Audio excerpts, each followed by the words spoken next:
My declaration of faith. I know what I heard.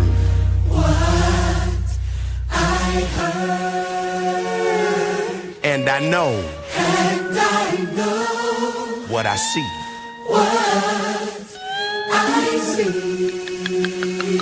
And I know what I feel. But I still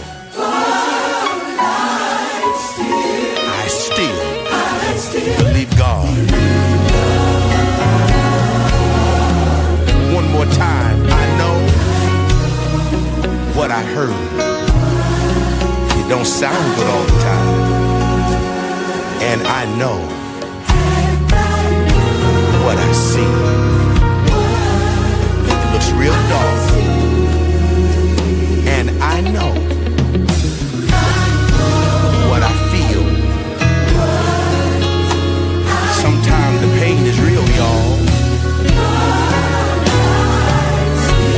I still believe God. Come on, everybody, sing this with me. I believe God. I don't care what I'm going through. I believe God. Through the good times, through the bad times, through the stressful times, I believe God.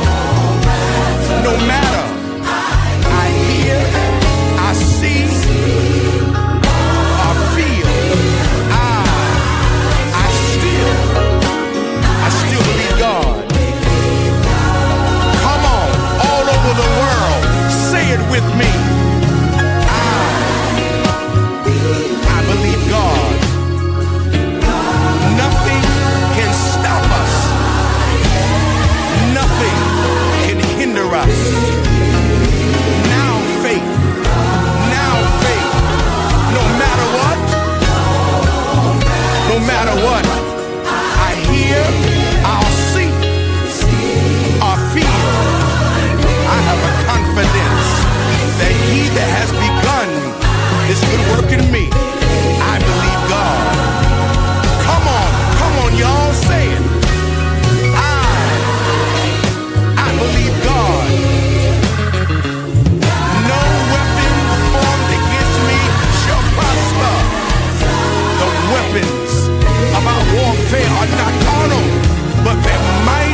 unshakable.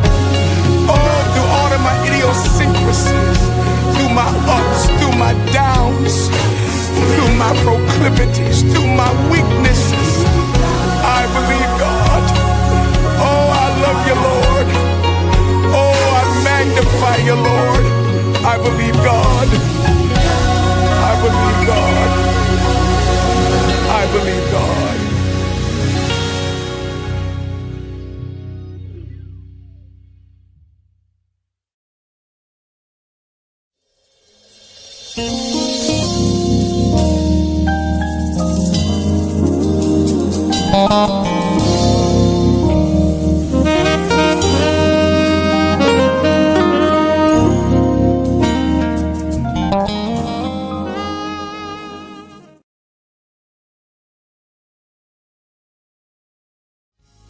Come on, put your hands together, everybody. If you know that your hope is in God, everybody clap your hands. Come on. Yes, sir. My hope is in you. My hope is in you. I don't have to worry. I don't have to fret. My hope is in you. Let's do it again. Say, my hope is in you. Hey! My hope is in you. And I don't have to worry. I don't have to fret. My hope is in you. Come on, everybody, let's say, my hope is in. Hey! Come on, say, my hope is in. Come on, sing. I don't have to worry. I don't have to fret. My hope is in. Come on, do it one more time. Everybody sing. My hope is in. Come on, everybody, lift it up. My hope is in. Hey, come on. I don't have to worry. I don't have to fret. My hope is in. Come on, let's take it out. Say it's in you. It's all in you. My hope is in. Come on, do it one more time. Say it's in you. My hope is. It's all in. My hope is in. Come on, let's take it up. My peace is in. Come on, say my peace is in. I don't have to worry. I don't have to fret. My peace is in. Come on, say it one more time. My peace is in. Let's do that again. Come on, y'all. Say, my peace is in you. Yes, sir. I don't have to worry. I don't have to fret. My peace is in. Come on, let's take it out. Say, it's in you. It's all in you. My hope is in you. That's all we say. Come on, help us say, it's in you. It's all in you. My hope is in you. Come on, sounds real good. Say it again. It's in you. It's all in you. My hope is in you. Come on, let's do it one more time. It's in you. It's all in you. My hope is in. Everybody clap your hands. Come on, come on, come on, clap your hands. If you know your hope is in him, clap your hands. Oh, clap your hands. I need you to get up real quick and clap your.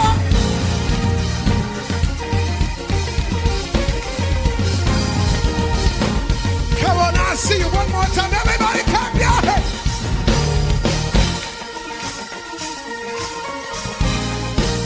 Right here, come on, say, well, he's my hope for tomorrow, my happiness, he's my peace when I'm sad, when I'm in need, he takes good care of me, it's in you. Come on, do it one more time, say it again. Well, he's my hope for tomorrow, my happiness, he's my peace when I'm sad. Say when I'm in need, take good care of me. It says, let's do it one more time. Say it again. Well, he's my hope for tomorrow, my happiness. He's my peace when I'm stressed. When I'm in need, he takes good care of me. He says, one more time. Come on, say it again. Well, he's my hope for tomorrow, my happiness. He's my peace when I'm stressed. Say, when I'm in need, he takes good care of me. It's in you. Come on, clap your hands. Come on. Everybody say, it's in you. Hey, yeah, yeah, hey. Come on, say it again. Everybody lift it up, say, it's in you. Everything that I need is in you. Everything that I want is in you. Everybody lift it up, say, it's in you. Now come on, everybody, clap your hands. Come on, clap your hands. Hey. Come on, hey. Everybody put your hands together right here. Come on, let's go back to my joy and sorrow. Say, well, he's mine.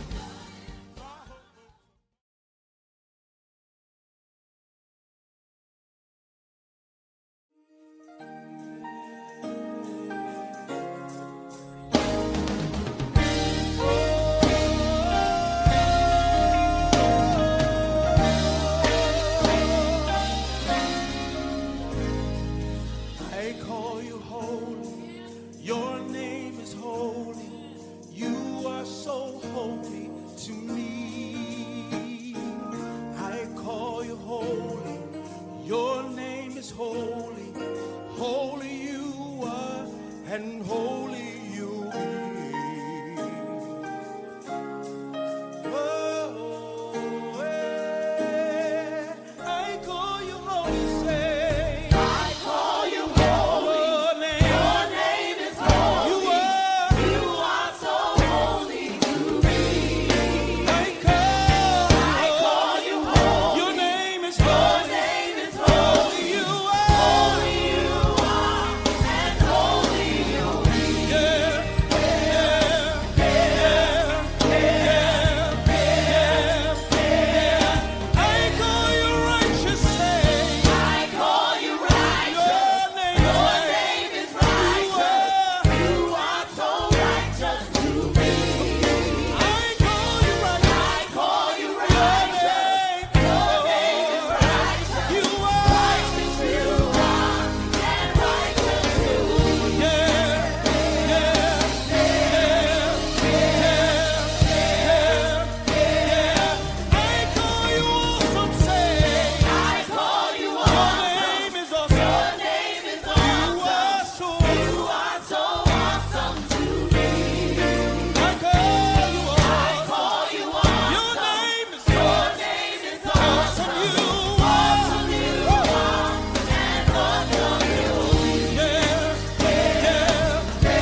Come on, wherever you are, I need you to put your hands on it today as we declare that our God is great.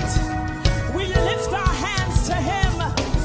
Come on, wherever you are, put it in the chat right now. Glory to our God. We lift our hands to you. Hey!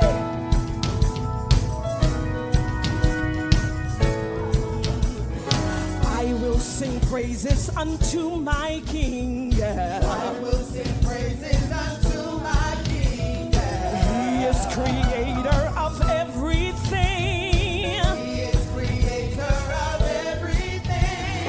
I will exalt him, his name adore, yeah. I will exalt him, his name adore, yeah. Honor and reverence forevermore. Honor and reverence Say we lift our hands to our God, to our God. To him we ascribe glory. glory and honor and wisdom and praise to my God. Come on, put your hands together. Praise I will offer to glorify thee, Praise I will offer to glorify thee. and I'll declare that thy name is holy. And I'll declare that your name is Holy, exalted above the heavens, thou exalted above the heavens. and all thy glory above the earth. All thy glory above the We lift your name.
Well, this is the day the Lord has made, and we shall rejoice and we shall be glad in it. I was glad when they said to me, let us go into the ethereal, digital, cyber sanctuary, where tonight we're going to be blessed by the word of the Lord. This is Wednesday night, School of the Bible, and I am excited about you being with me on this evening. Now, listen, let me say this now on the onset that I still believe that this is going to be the greatest supernatural season of our entire lives. Nothing broken, nothing missing, and nothing lacking. God said the bigger, God said the better, and God said the greater. Listen, come in to the cyber sanctuary now. I need you to know that tonight, no weapon formed against a child of God, no weapon formed against me is going to prosper. For the weapons of our warfare are not carnal, but they're mighty through God to the pulling down of stronghold, casting down imaginations and every high thing that will exalt itself against the knowledge of God. So listen, lift up your heads, O ye gates, and be lifted up, ye everlasting doors, for the King of glory shall come in. Who is the King of glory? The Lord God mighty, the Lord mighty in battle. Yes, miracles are in the air. I'm going to say it again. Miracles are in the air. Listen, come on the platform. We're going to have a tremendous time on this evening. Now, I'm a little bit wounded. My voice is a bit wounded and tattered and torn for all of the travel that I have been engaged in over the last 2 months. This has just been a brutal season. And watch this, my schedule gets even more intense for the rest of the year. So I need you to be in prayer. Please pray for me. Also, this is very important. You're going to start getting announcements regarding our leadership summit in January. I want to get started on that right away. It's going to be tremendous. Our leadership summit 2026 in January. It's going to be tremendous, and you're going to start hearing a lot of announcements. We got some tremendous practitioners coming back to be with us on this year, and it is going to be an absolute blessing to your life. Let me thank Earl James. Let me thank Latasha, and let me thank Elder Kimberly Brock for ministering such a powerful word on this past Sunday in my absence. I want to thank them publicly. I think what I'm gonna need to do is get all of the names of the elders and the ministers and those that have shared in my absence. And I want to publicly and nationally thank them for being such yielded vessels and made themselves available to be used by the Lord. I want to thank especially Elder Frank Adams and Pastor Hattie Robinson for leading the ministry also in my absence. Of course, what can I say about our tremendous music ministry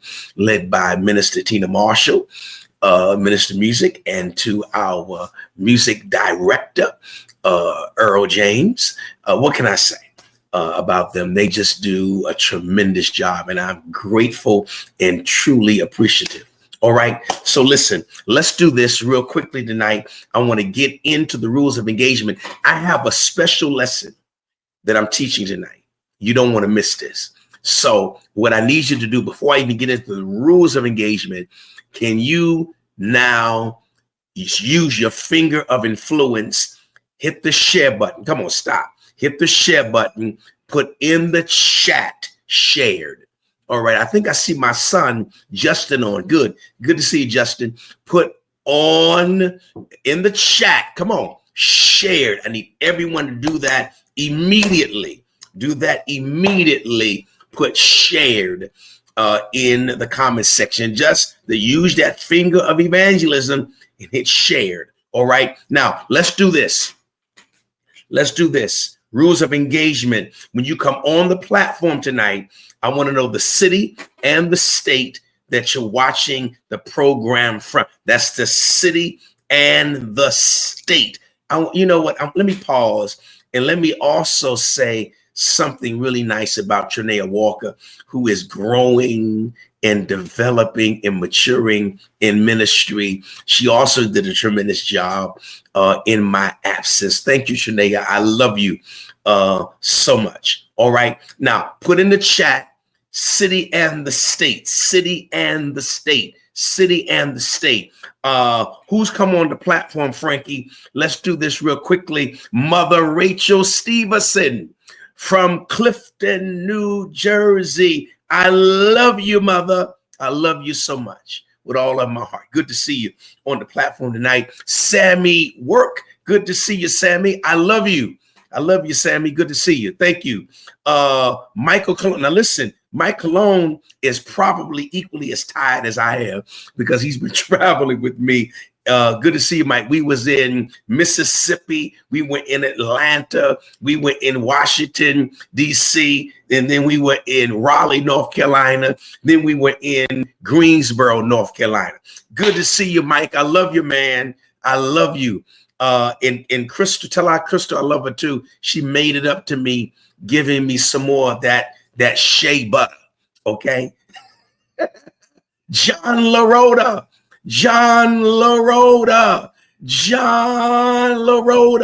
from Sickleville, New Jersey. I love you, John. Good to see you on the platform tonight. Abronia, all the way from Chicago, Illinois. Good to see you, Abronia. Abronia, I'm going to be in Chicago toward the end of this month with Antonio Rockamore at his consecration. And I'm also going to be preaching for Monument of Faith. I'll let you know the dates, okay? But I'm going to be in Chicago, Illinois. Good to see you, Beverly Brown, Newark, New Jersey. I love you, Beverly, one of our intercessors. Wendy Wade, good to see you, woman of God, all the way from Newark, New Jersey. What a blessing to see you on the platform tonight. Justina Sessions, all the way from Dallas, Texas, my favorite Simon member, along with Linda Green and Adrian from Suffolk, Virginia. Good to see you, Justina. Wanda McDowell. Wanda, how you doing, Wanda? I love you. Good to see you on the platform tonight. There she go, Linda Green. Linda's moving from North Carolina to Maryland. Good to see you, Linda, on the platform tonight. I love you so much. Thank you for being with us tonight. Denise Burney, how you doing, Nisi? Somerset, New Jersey. I love you, Nisi. I love my granddaughter and your husband, Michael. Good to see you on the platform with us tonight. Jatan, good to see you, Jatan, on the platform with us tonight. Okay, Rick, my nephew, in whom I am well pleased, from East Hanover, New Jersey. Good to see you, Rick. I love you, man. Good to see you. That's the first rule of engagement. Now, look at your screen. Look at your screen. You're going to see 3 social media platforms come up: Facebook, Instagram, YouTube.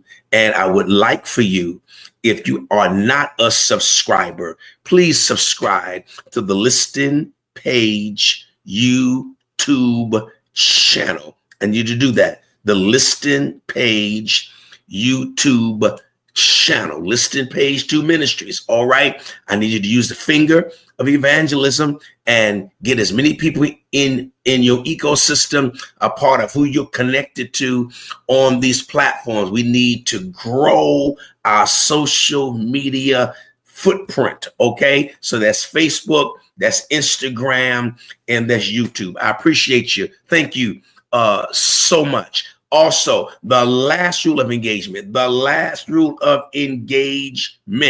hear me. We're a highly interactive platform. So that means what? That means you got to get in the comment section, in the chat, okay? And I want to get your narratives. I want your participation. We don't do uncooperative, recalcitrant dispositions on this platform. No, we're going to love each other. So I need you, get in the comment section, and I want to see comments, questions, statements, all of those good things. All right. Now, by doing so, I know you're going to have a tremendous time anytime you join the Highway Church in our virtual space inside the cyber sanctuary. All right. I see Kimberly Pendleton from Canton, Mississippi. Now, I don't know if Kimberly was in the service last Friday in Meridian, Mississippi, but we had a tremendous time down there. And Kimberly, if you were, thank you so much for being with me on my platform. And I pray to God that you continue to join us as one of my cyber members. Okay. Thank you, Kim, for being with us tonight. Okay. Now listen, there's so much the man of God needs to discuss on tonight. There's a lot that the prophet of God I need to discuss on tonight. Okay. And I think it is rather apropos to the climate that we are now in the world, in society, in our nation, in the institution of Christianity, how people have become highly moral relative, how people have somewhat lost their sensitivity for sacrifice, for love, for concern, for care. And we've become a very myopic, self-aggrandizing group of people. And I want to deal with some of that tonight. I want to start dealing with some of that tonight. All right. So what I want to do, let me bring on my co-host and my panelists with me tonight. I'm going to ask the lovely Dr. Tanisha Snowden to join me on the platform tonight, the woman of God. Tanisha, how you doing? Good to see you tonight. I'm doing good. How you doing? I am blessed of the Lord. I could not be better. Well, no, I couldn't be better. I'm grateful. I'm celebrating the God of my salvation. So I'm feeling good. Well, I'm tired. I'm really kind of fatigued from travel, but other than that, I'm doing very well. It's good to see you tonight. It's really good to see you tonight. It's good to be here. I know it is. No, I mean it. I love to be here. I appreciate, like, this is a great break from my day because I'm typically finishing sessions before I come on, and this is a different type of a conversation that gives life, and it helps me. Well, listen, you lend and you deposit and you pour into the conversation. So whatever these conversations have been, and I know they've been beneficial, but you have been tremendous, and you have been just a blessing to the platform. But Tanisha, we're gonna do a turn tonight. Okay, Bishop Gale is not going to be with us. He's probably not going to be with us on the first Wednesdays of the month. But I think that'd be the time for you and I to bring in a guest from our ministry, not a guest, someone from our ministry, and then we can start pulling maybe guests from around the country to come join this conversation with us. But tonight, I want to bring on Minister Frankie Stevenson, my producer, who I am very proud of. I'm extremely proud of his spiritual maturity, his biblical acumen, his dedication and commitment to study. Now, of course, he's a man of many talents. He has his irons in so many different fires. But tonight, his irons are going to be in the biblical world. Okay. So he's going to help us tonight. Frankie, how you doing, buddy? I'm well, sir. Pleasure to be here with you guys among the elites. Listen, when you on the Wednesday night platform, yes, you are with the elite. This is, as my dad would say, you in high cotton tonight. You in high cotton tonight, brother. Yeah. But you know what? I was thinking, and I think Tanisha would like this. And it's been troubling me. Tanisha, I would say it's been really kind of troubling me all week long. This subject that I want us to get into. And it's self-love. I want to talk about self-love because to me, now self-love, and I need everyone to hear this. To me, Bishop Page, theologically, I believe self-love is a euphemism for selfishness. Okay, I believe, and that would be my definition of self-love today. It's a euphemism for selfishness because self-love is not directly commanded in the scriptures, but it is indirectly referenced. It is not directly commanded, but it is indirectly referenced. The biblical view of self-love generally assumes people naturally care for themselves. Watch this, Nisha. And instead, it stresses loving God and others over self-prioritization. Okay, so instead of you prioritizing yourself, the Bible kind of assumes it's a predeposition, if I can use that term. We're predisposed as believers to be self-sacrificing, to give of ourselves. I mean, just give of ourselves, maybe to the point of us looking foolish, looking weak, looking like we're controlled, looking like we're easily manipulated. So I want to talk about that tonight. And I want to start it this way. And now sometimes Frankie can be very wordy. So Frankie, I need you to be very conscious tonight that you got us on here, okay? Because he can go all the way off the whole night. But Frankie, I'm gonna start with you. Yes, sir. When you heard me say self-love, what came to your mind when I said self-love? I didn't think of it as being selfish. I did not get that. But when I thought of self-love, I thought it was something that is necessary. That the Bible tells us to love thy neighbor as thyself. So you have to start somewhere. So you're going to have to truly love yourself, truly to be able to say you can love someone else.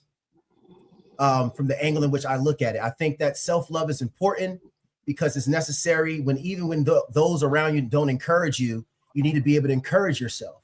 So loving yourself will be a perfect model to be able to give that love out to others. So that if it's in you, it can exude from you. Okay. That was pretty good. That's pretty good. But I want you to jot this down as we get into it. Mark chapter 12, verse number 31. I want you to jot that text down.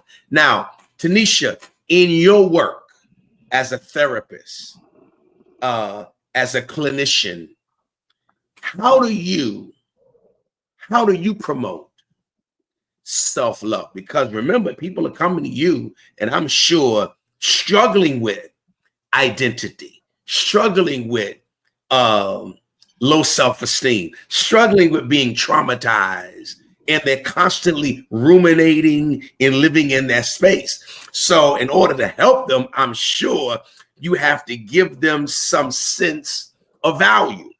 Love yourself, self-care, take care of yourself, pour into yourself, look out for yourself. Anything that's negative is going to disrupt your peace, cut it off. So how do you, because see, Frankie said he didn't see selfishness and self-love as a euphemism, as I did.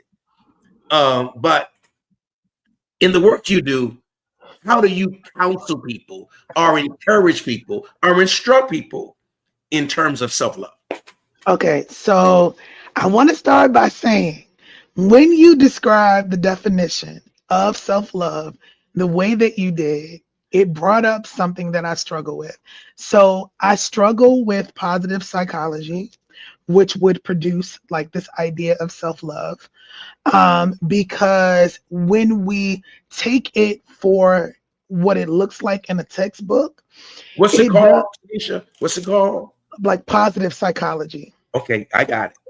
So when you look at positive psychology, in general, it takes a lot of these constructs like self-love and, your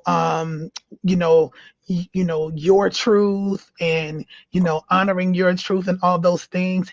And is left, if left up for interpretation, leaves for a, it leaves a runway for narcissistic kind of thought processes, which I feel like aligns with what you were just sharing. But the way that I thought about it was by the first definition of self-love, because there are two psychological definitions for first love, self-love. So the first one is this: regard or interest in one's own being and contentment, right? And then the second one is excessive regard or narcissistic attitude toward one's body or abilities or personality, right? So I think what you were talking about sounds more like the second one to me. For me, when I talk to clients about self-love, and I don't even use the term to be honest, but when I talk to them about finding like places of peace and joy, I really focus them in, which is the definition of self-love that I first gave. I talk to them more about being able to be good with being in their own company, being able to be content in the space and life they're in, even though it's not the ideal of where they would want to be. Right. So I lean them in the self-love conversation in that more positive lens of basically finding a place of wellness no matter where you are, and being okay with yourself and recognizing that you're beautifully and wonderfully made by God. Right. That's my frame. But I think that society kind of blends them together and lends more towards the narcissistic frame, which can cause a huge problem where people are so focused on making sure they're good, they don't have a sense of community. They will, pull you down to pull themselves up. And I think we see a lot more of that version of the self-love conversation in my work than the positive version of like looking at yourself and recognizing that you're enough because God made you that way, and being content in the space that you're in. Now, to me, I think now this is just to me now, and I'm just kind of directing the traffic here. I think positive reinforcement that comes through one having the ability and the capacity to encourage themselves is extremely important. I think it's very, very vital to your spiritual health and also your natural health, that you can find the intestinal fortitude and the inward tenacity to always speak to yourself in positive terms, but also be honest with yourself about the weaknesses that need to be strengthened and are cultivated. But here's my challenge with that. I believe it also creates a paradigm of isolation.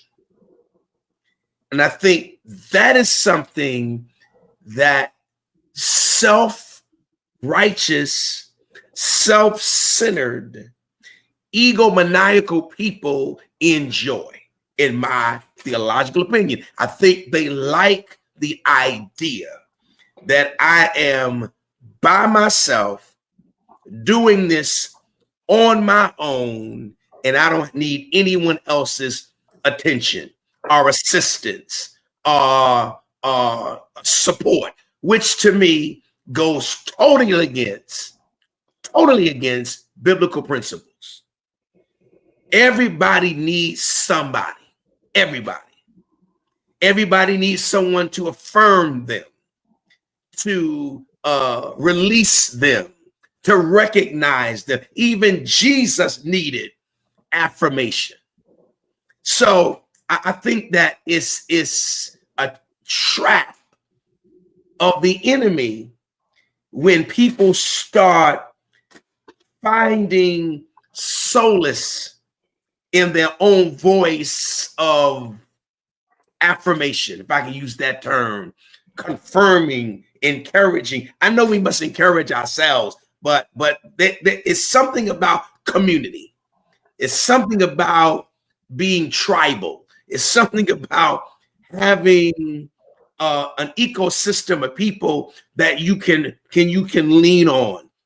Frankie, when you hear me say these things, what comes to your mind about positive reinforcement or isolation? All right. So in regards to positive reinforcement, I think that it is something that's necessary from a community-based standpoint, because the Bible also tells us that you not to praise yourself, let others praise you. So I think that goes right along with that kind of affirmation that you get from other people that gives you that energy of positive satisfaction. And in regards to the isolation piece, I think that, a lot of people are isolated. I feel like even sometimes, even being married and everything else, I'm isolated. I mean, I think that it is a necessary area to go into a form of or area of quietness. And in that isolation period where you can actually find yourself and possibly see God even closer or see God even better because you are away from people. So I think we should have a balance between the two. There is going to be some positive of affirmation, but there are also moments of isolation in your life as well. And I think they should work hand in hand. But don't be stuck in isolation too long, because the only voice you start to hear is only yourself. Okay, with that being said, Frankie, Tanisha, do you think it's healthy, before I even get into scripture, because I don't think it is, but do you think it's healthy for people not to have the ability to play well with others?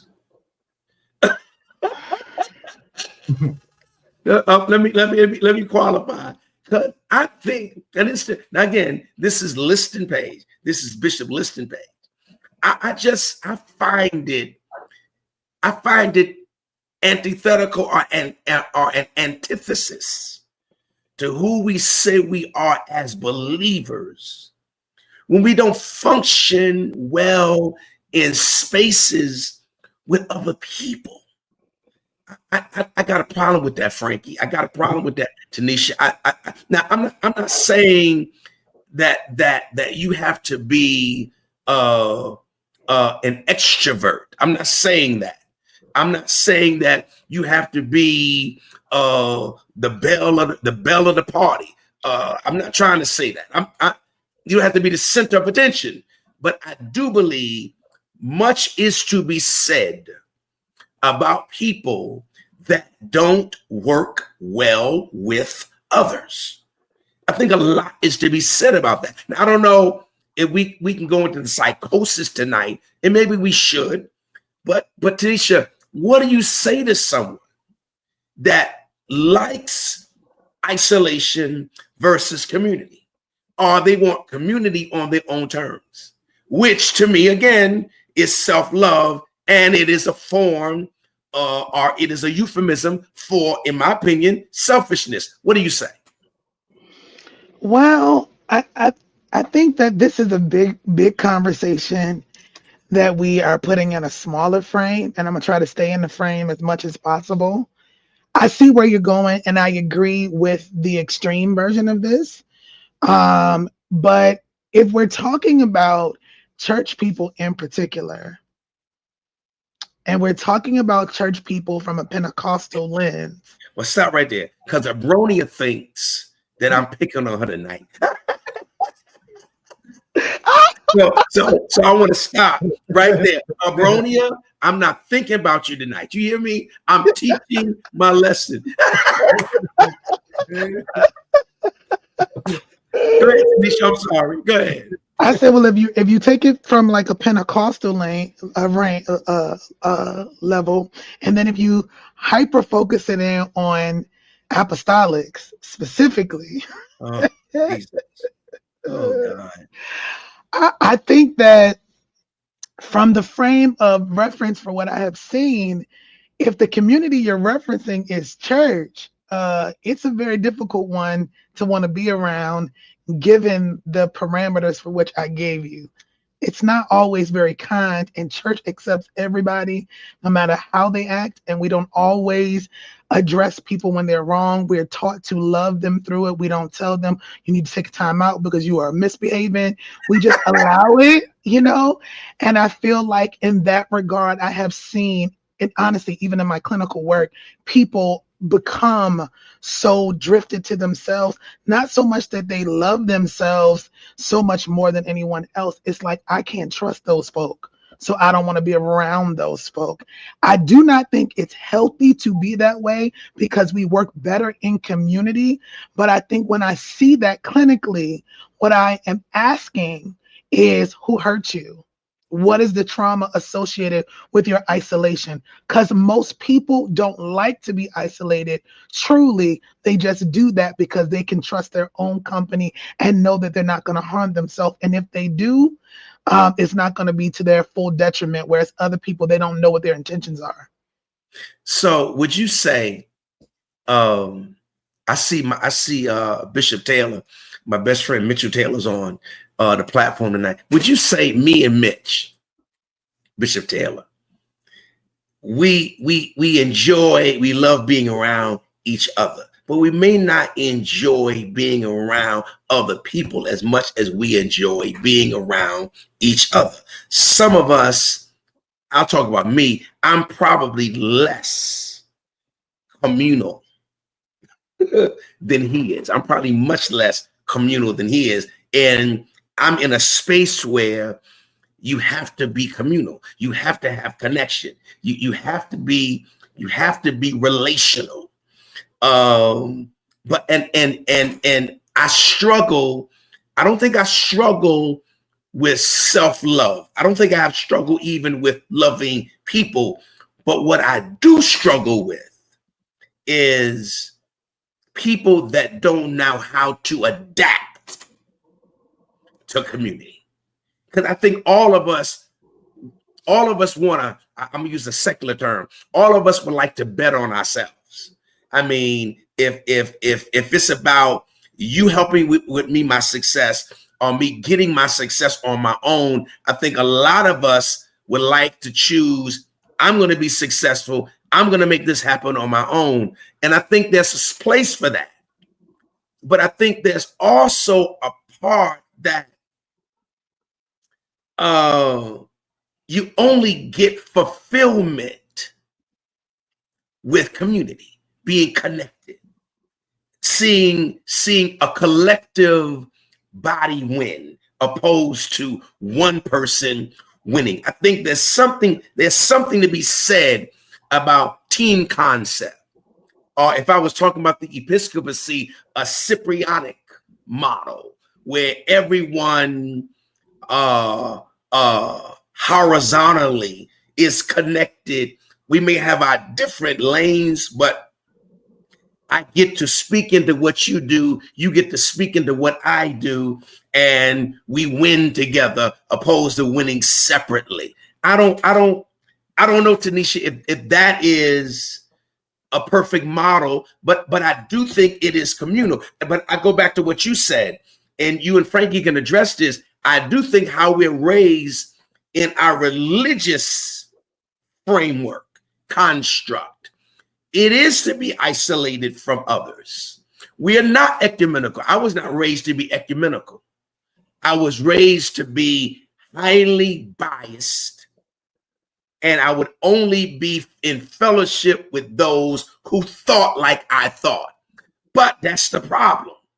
You miss out on so much diversity in life when you're only comfortable around people that think like you. I think you need to be in a space where what you do believe and what your convictions are challenged by those who don't see it the way you see it. What do you say, Frankie? Then you, Tanisha. No, I agree with you. Being around everybody that thinks like you is not always the best. That means you're going to stay at that level. Iron sharpens iron. So with that being said, if you have somebody or someone that's a lot more knowledgeable than you that can challenge your way of thinking, it actually helps you to grow if you have somebody around you. Like, I don't like being around people that are just like me. I think it's rather boring because I think I'm boring sometimes. So at the end of the day, being around other people with all different levels, smarter, less smart, it doesn't matter. Just having that love for the people, I think that's the most important piece, because we can all learn and gather information from each other. That's good. What you do, Tanisha?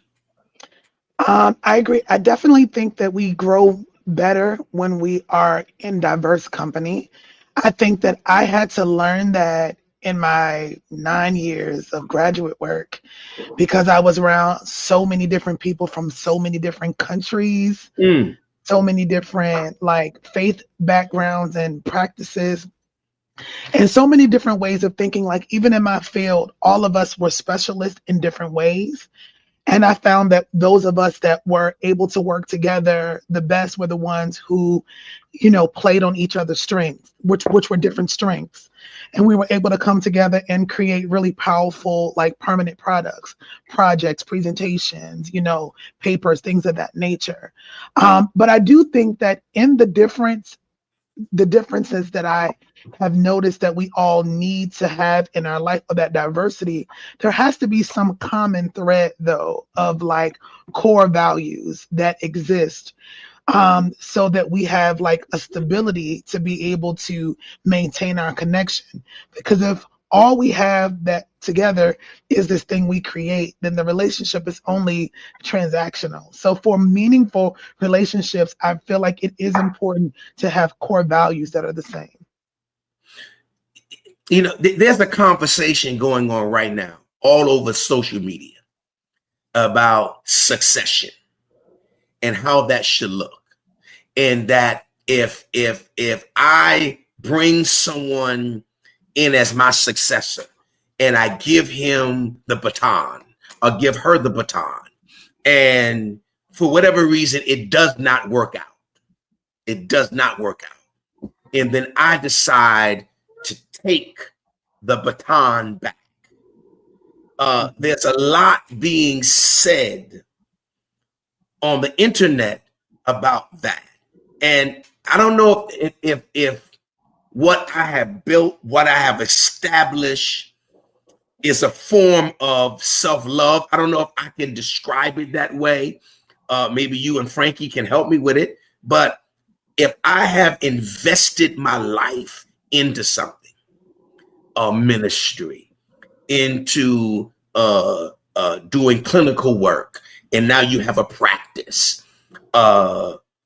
Frankie may own a business because he's an entrepreneur. He has entrepreneur spirit as well, and acumen. And then you want to hand it over to someone, and for whatever the reason is, because we don't always know the ins and the outs, because there's always two sides to every story. But if I decide I want to take it back now, is that being selfish, or is that a form of me loving what I've established or built, that I want to make sure that it's being nurtured and cared for right? My point is it wrong for me to be concerned about those things that are connected to me? Is it wrong for me to love them and be very discriminative who I let operate in it? Is it wrong for me to change my mind?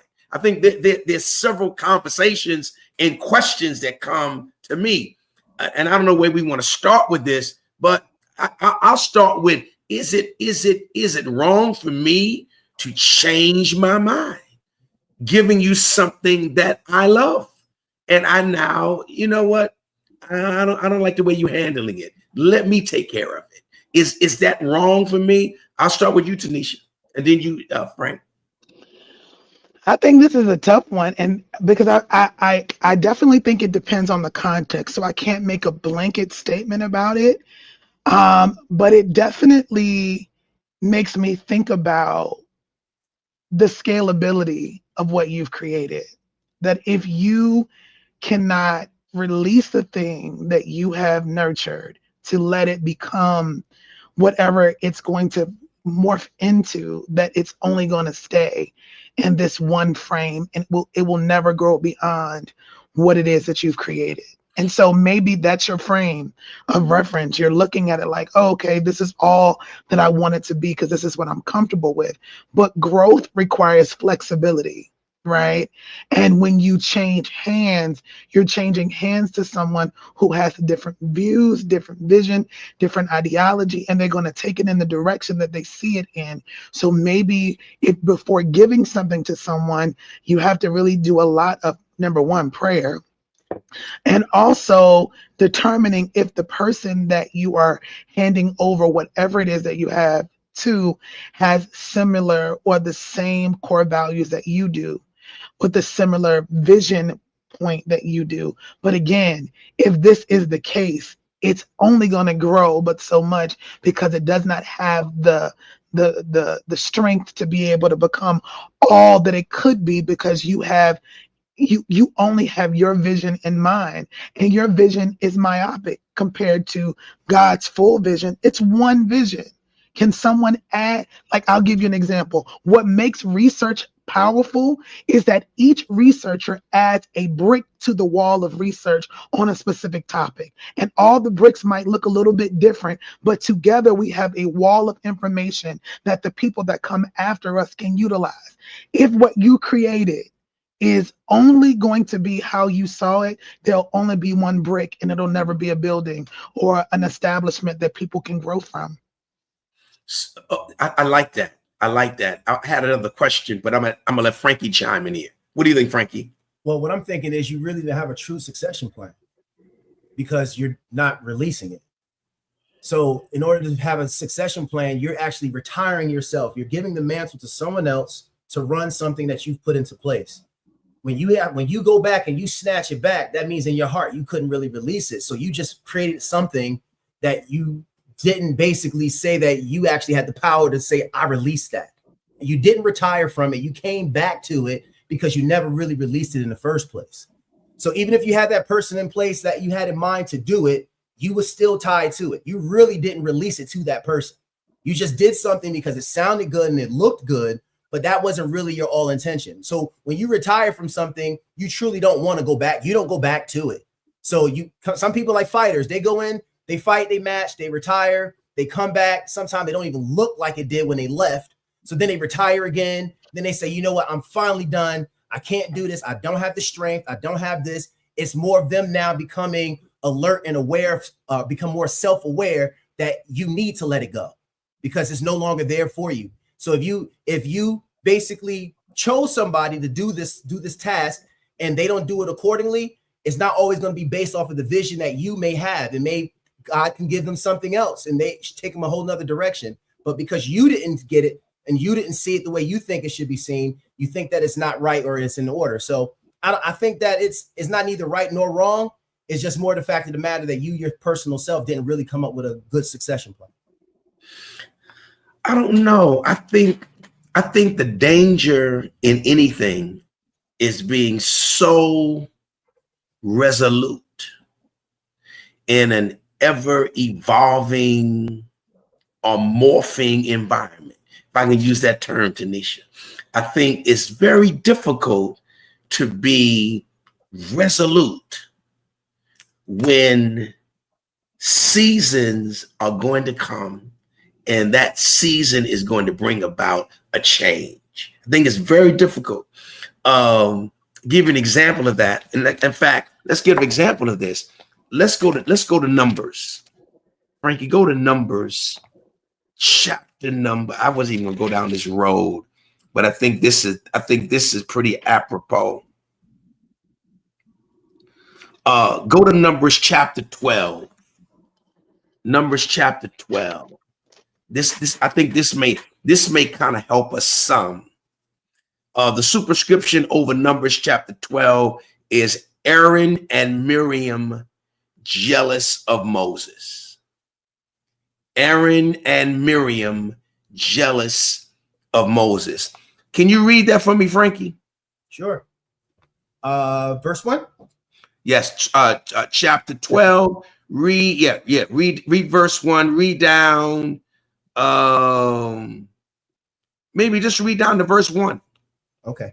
Numbers chapter 12, verse 1. I'm reading from the New Living Translation. The superscription reads, the complaints of Miriam and Aaron. Verse 1 reads, while they were at Hazeroth, Miriam and Aaron criticized Moses because he had married a Cushite woman. Verse 2. Stop. No, stop right there. Stop right there. Moses's brother and sister criticize him, or some texts say spoke against him because of the woman he married, the Cushite that he married. Now, I would think, just reading that one verse, that maybe they've got a little racial ethnic thing going on here. You know, they don't like Cushites or whatever. But let's go to Deuteronomy chapter number 7 now. Let's go to verse number 7. Okay. Now remember, this is Moses we're talking about, right? Mm-hmm. Deuteronomy chapter number 7. And Frankie, I want you to start reading from Deuteronomy chapter number 7 and read that first verse. What does it say? All right, Deuteronomy 7:1, New Living Translation. Superscription reads, the privilege of holiness. Verse 1 reads, when the Lord your God brings you into the land you are about to enter and occupy, he will clear away many nations ahead of you, the Hittites, the Girgashites, the Amorites, the Canaanites, the Perizzites. Stop right there. Canaanites. Now, wait. When the Lord your God brings you into the land that you're about to enter and occupy, and he clears away many nations before you, and he gives them 7 nations: Hittites, Girgashites, Amorites, Canaanites, Perizzites, Hivites, Jebusites, 7 nations greater and mightier than you. What does verse number 2 say? When the Lord your God hands these nations over to you and you conquer them, you must completely destroy them, make no treaties with them, and show them no mercy. Keep reading. Verse 3, you must not intermarry with them. You shall not intermarry with them. Go, keep on going. What did it say? Do not let your daughters and sons marry their sons and daughters, for they will lead your children away from me to worship other gods. Then the anger of the Lord will burn against you, and he will quickly destroy you. Okay, now let's go back to Numbers chapter 12. Mhm. Let's go back to Numbers chapter 12, verse number 1. What did it say? While they were at Hazeroth, Miriam and Aaron spoke against Moses because of the Cushite woman whom he had married. Stop right there. Now, the Cushites come out of the tribe of the Canaanites.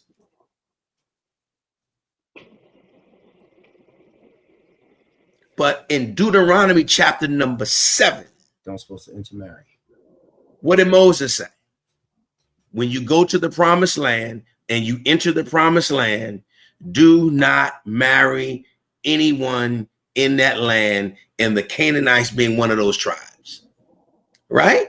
Mm-hmm. But he marries.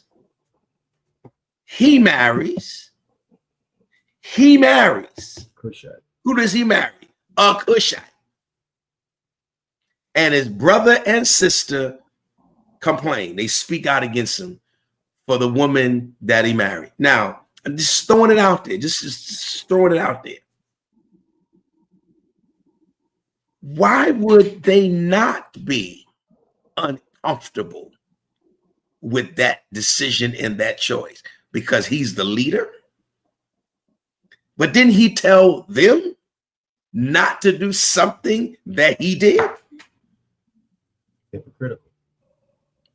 I mean, I'm just throwing it out there to you all. I want to know, because is it possible that we make legislative decisions in a season that ultimately will morph or evolve into something else?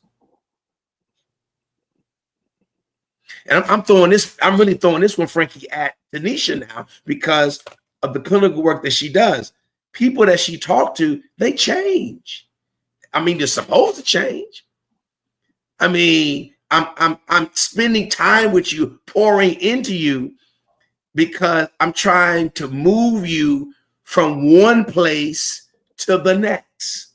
So I don't want you to make a permanent decision in a temporary season. And if you do make a permanent decision in a temporary season, when the temporary season changes, and now you want to do something differently than what you told someone else to do, don't you look like a hypocrite or indecisive? I'm just asking. I'm throwing it out there. Yeah. What do y'all think about that? Tanisha? I mean, yeah. I mean, specifically, like when I think about it from the lens of a leader changing their mind after giving someone, a position, they do look indecisive, and it almost makes you less trusting of them because of it. There you see, you know what the problem is? A lot of people hear us teaching or talking and unpacking scripture, and they're not doing an exegesis. They're doing a speculation. Let's exegete the text. What does the text say?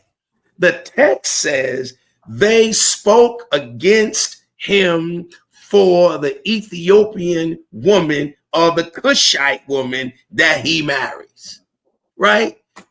Deuteronomy chapter number 7 says, God says to Moses, when you get to the promised land, tell them not to do these things.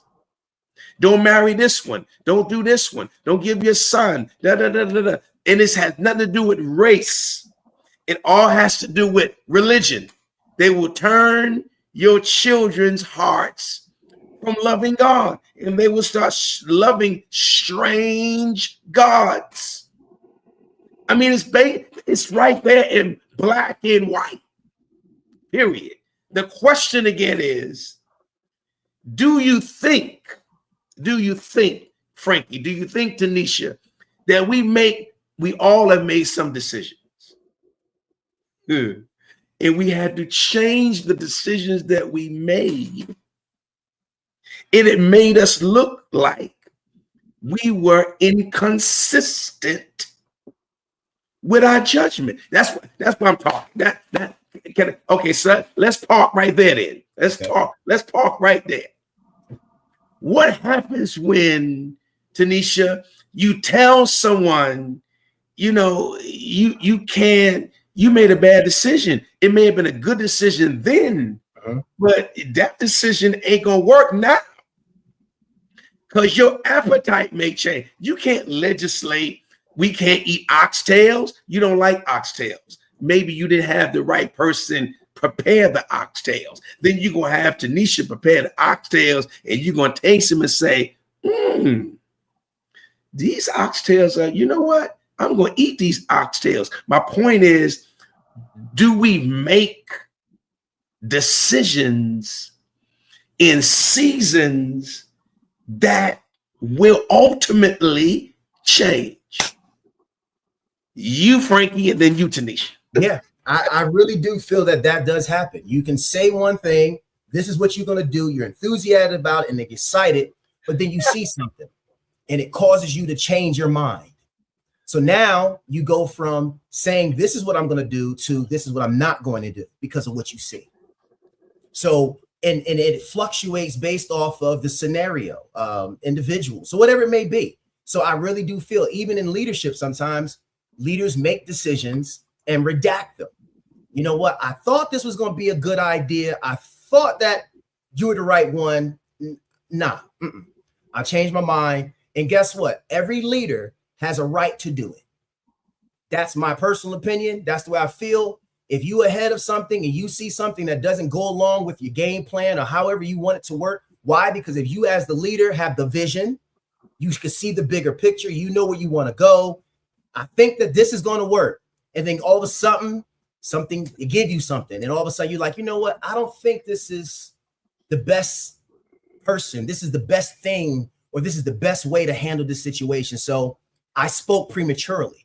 And I think that's what happens a lot of times as leaders. We speak prematurely until we get to see and analyze the environment before we make the decision. So then when you make the decision, now you got to redact it back. Now you're looking at as, all other kinds of ways. But guess what? It goes along with the territory. You make a decision, people going to talk about you. That's what's going to happen. That's part of life. And if you can't handle it, then step out of the leadership role. What do you think, Tanisha? I agree. And I also see it through another lens, right? So like, I'm also thinking about it from the lens of like growth and development, that in order to grow and develop, you have to be flexible. That's good. There are times when you want things to stay exactly the same, and it's really not serving the growth of whatever your vision is. And in order for things to grow, you have to be willing to change. And sometimes when you have people to come to work on your team who are different than you, their difference is going to bring a fresh audience, fresh eyes, fresh perspective. As long as the message remains the same, the methodology can change. It's like if we have a business where we are, sending information to people and we start off faxing, and then someone comes in and introduced email, and then someone else comes in and introduced like apps or like texting as another form of sending the same information, but quicker in seconds as opposed to taking a long time. It's that flexibility to scale something that you want to grow. And so I agree with the very first comment that like Frankie made about, like you have the right as a leader to reject and change. But I challenge leaders about, what is your vision actually? And are you looking for a carbon copy of you, or are you looking to grow the thing that it is that you started to be its best version of itself? That's good. Yeah, that's good. Okay, I want to go back to Tanisha. Everything you and Frankie said is right on it. It's so powerful. And see, people don't read the Bible, so they don't know this stuff. They don't read the Bible. Go back to Numbers chapter 12. Let's go back to Numbers chapter 12, because you notice God punished Aaron and Miriam. And it had nothing to do with the woman.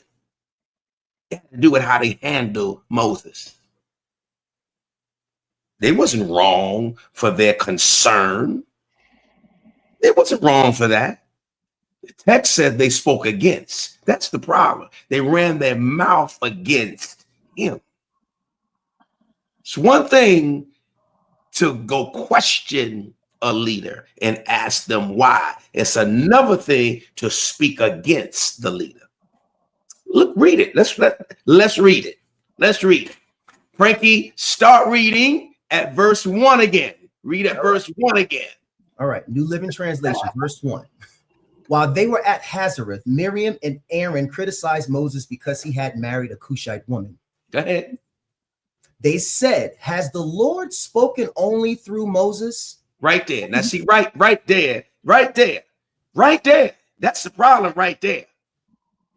Let's take the woman, right? Let's take her right on off. Let's take her out of the picture. How dare you say, is the Lord only speaking? Yeah, he's only speaking to Moses. Aaron and Miriam. Yeah, he's speaking to him, not you. Keep on reading, Frankie. Start again. Verse 1. While they were at Hazareth, Miriam and Aaron criticized Moses because he had married a Cushite woman. They said, "Has the Lord only spoken through Moses? Hasn't he spoken through us too?" But the Lord heard them. Verse 3. Now Moses was very humble. Stop right there. Now you notice it didn't say Moses heard it and got upset. But the Lord heard it. No. That ain't what the text said. No. It said the Lord heard it. No. The Lord heard it. What they should have done is gone to their brother.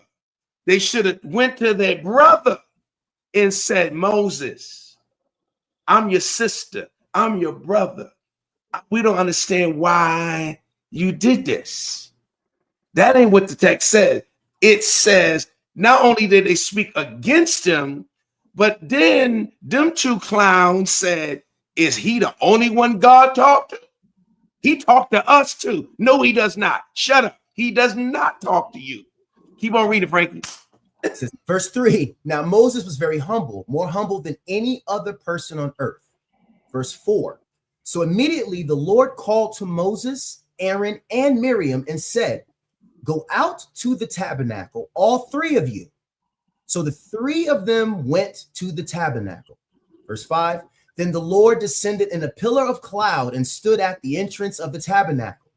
Aaron and Miriam he called, and they stepped forward. And the Lord said to them, "Now listen to what I say. If there were prophets among you, I, the Lord, would reveal myself in visions. I would speak to them in dreams. Say it. But not with my servant Moses. All of my house, he is the one I trust.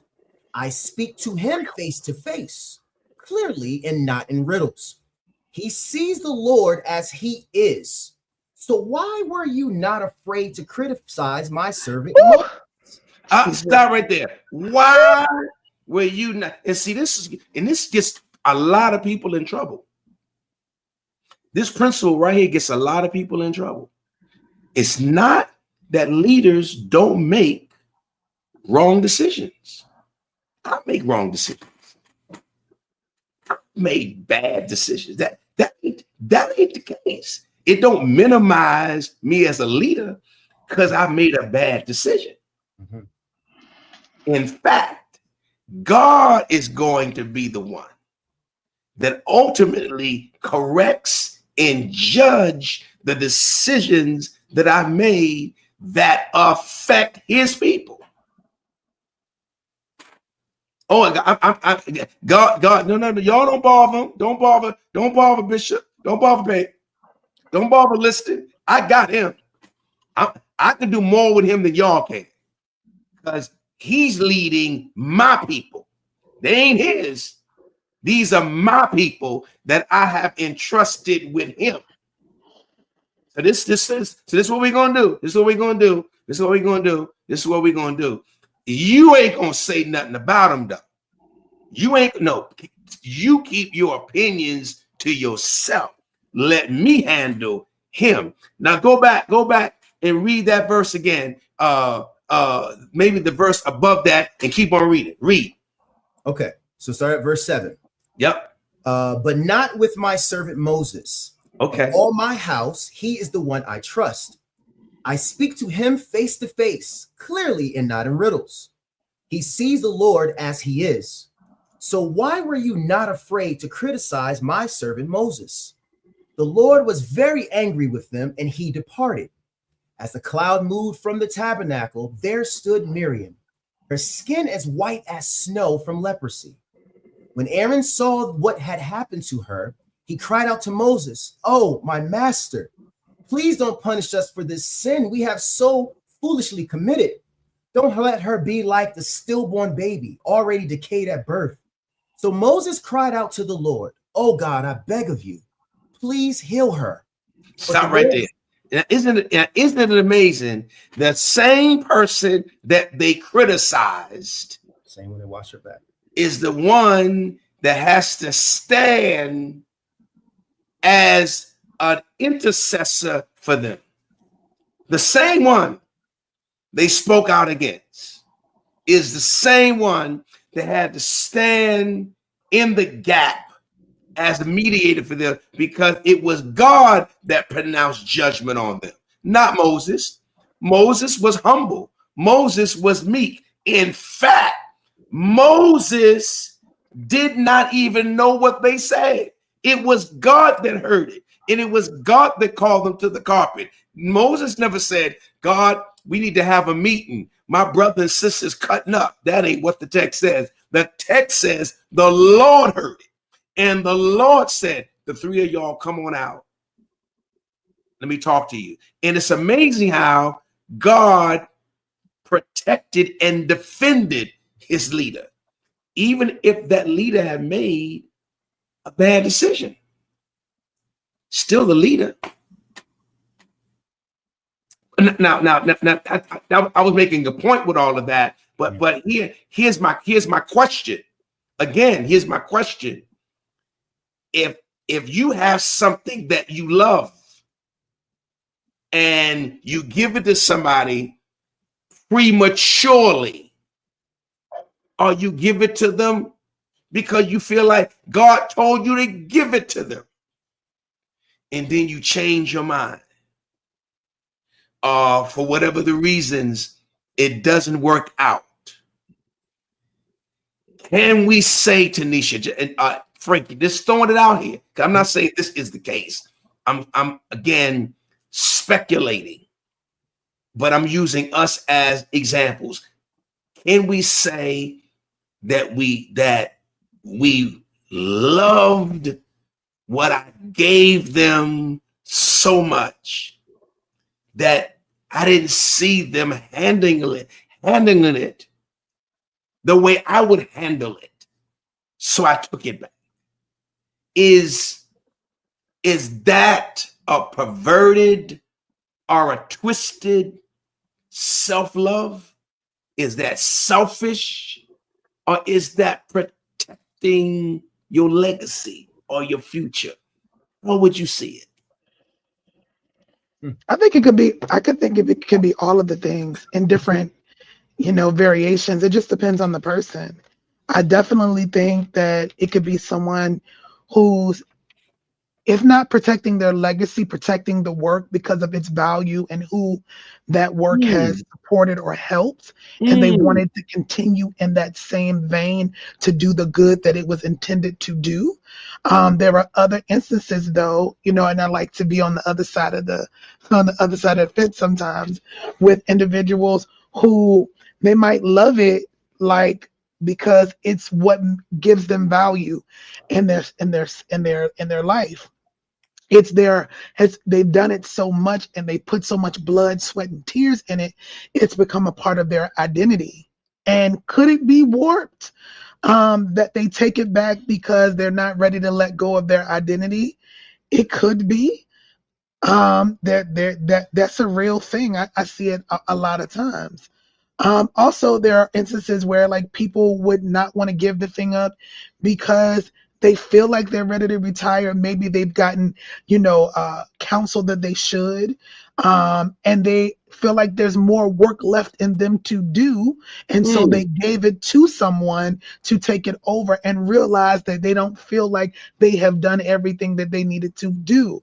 Then there's also these other instances where you can have people that you put in charge to do the thing that you gave them to do, and they have bad character. They're not good at doing what they're doing. The people or the employees or whoever's following them are starting to fall off because they're like, I don't trust them the way that I trusted the first CEO, owner, pastor, whoever it was. And so the person who owned it initially sees it, and to stop the bleed, jumps back into the leadership space until he can find or she can find someone else that can have a similar like mind that they have to run it for the rest of the duration. So I think it's multiple reasons and ways why a person could pull back on their initial decision, and all of them are not necessarily them having an inappropriate love for the thing. It could be various reasons why they feel like they need to do that. I go back to something Frankie said earlier, and I want to read this. And Frankie, you read it. In fact, go to Leviticus chapter 19 and verse number 18. And then I want you to read the text I gave you when we started this whole dialogue that we've never read. That was Mark 12 and 31. But go to Leviticus chapter 19 and verse number 18. And what does that say? New Living Translation, verse 18 reads, "Do not seek revenge or bear a grudge against a fellow Israelite, but love your neighbor as yourself. I am the Lord." Okay, Frankie, you got to read that again, because see that right there, and in my opinion, that characterizes what I see in the modern contemporary church today. Okay, that A clause of verse 18. Read it again. What does it say? It reads, "Do not seek revenge or bear grudge against a fellow Israelite." Stop right there. Do not seek revenge. Wait. Do not seek revenge. I can't get away from that. Do not seek. What does it say? Revenge. Keep reading, Frankie. Against a fellow Israelite, but love your neighbor as yourself. I am the Lord. Do not seek revenge against a fellow Israelite, meaning your brother, meaning your family, someone in the family unit, someone in community. But love your neighbor, love your brother, love them as you would love yourself. That's Leviticus, right? Go to Mark chapter 12, verse 31. What does it say? All right, and I'm reading this from the New Revised Standard Version, and it reads thus wise. "The second is this: you shall love your neighbor as yourself. There is no other commandment greater than these." You shall love your neighbor as yourself. There is no greater commandment than these. mm, mm, mm, mm, mm, mm, mm. There's something else I wanted to read. Let me see. I want to make sure I get it right. I want to make sure I get this right. Hold on. Man, let me see. I want to make sure I get this right. Because I don't think we talk much about this. Let me see. Hold on, let me see. Oh, man.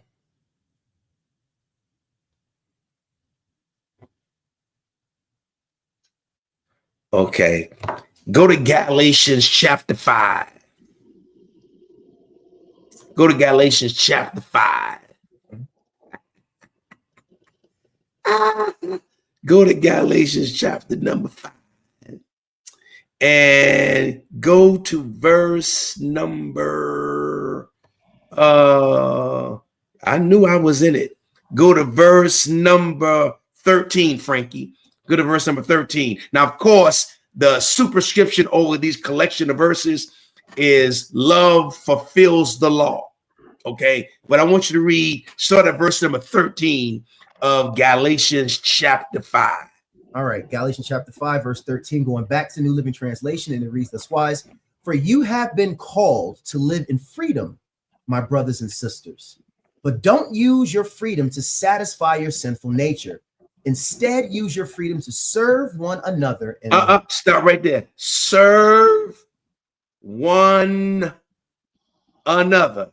Serve, run, one. Serve one another. Serve one another. Keep reading. Keep reading.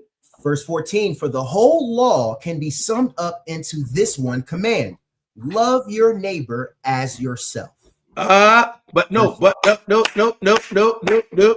You ain't gonna stop there. Read verse 15. Yes, sir. But if you are always biting and devouring one another, watch out. Beware of destroying one another. Verse 16. No. That's good. You ain't got to go no further with that, because they didn't hear nothing you read when you you start talking about for all the law is fulfilled in one word. That undergirds the Mark chapter 12, verse 31. It undergirds the Leviticus, what? Chapter 19 and verse number 18. But we ain't finished. Go to Matthew chapter 22, verses 37 and 39.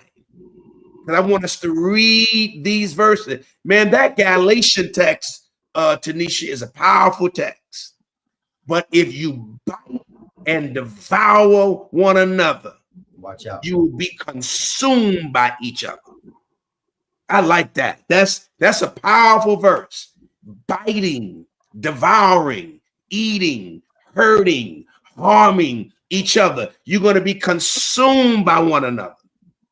Go ahead, read that. Matthew chapter, what did I say? The 22, 37 through 39, or is it 37 and 39? No, read 37 through 39. Copy that. All right, verse 37. I'm going to the New Revised Standard Version again, and it reads, Matthew chapter 22, verse 37, and it reads this wise: he said to them, you shall love the Lord your God with all your heart, and with all your soul, and with all your mind. Verse 38, this is the greatest and first commandment. Verse 39, and the second is like it: you shall love your neighbor as yourself. On these two commandments hang all the law and the prophets. Okay, go to Romans chapter number 13. Go to Romans chapter number 13 and verse number 9. Romans 13 and verse number 9. How does that read? New Revised Standard Version reads, verse 9, the commandments: you shall not commit adultery, you shall not murder, you shall not steal, you shall not covet, and any other commandment are summed up in this word: love your neighbor as yourself. Now he done right. Tanisha, he gave you all them commandments, but said all those commandments is summed up in this one rule: love your neighbor as yourself. Now, when I read those texts of scriptures, and you know what? I'm gonna give you another one. Because I think we need to be warned about self-centeredness. So go to 2 Timothy chapter number 3, verse 1 and verse 2. 2 Timothy chapter 3, verse 1 and 2. All right. 2 Timothy chapter 3, verse 1 and 2. The superscription read, godlessness in the last days. Verse 1 reads, and read from New Revised Standard Version, you must understand this, that in the last days, distressing times will come. For people will be lovers of themselves, lovers of money, boasters, arrogant, abusive, disobedient to their parents, ungrateful, unholy. Go to verse 3.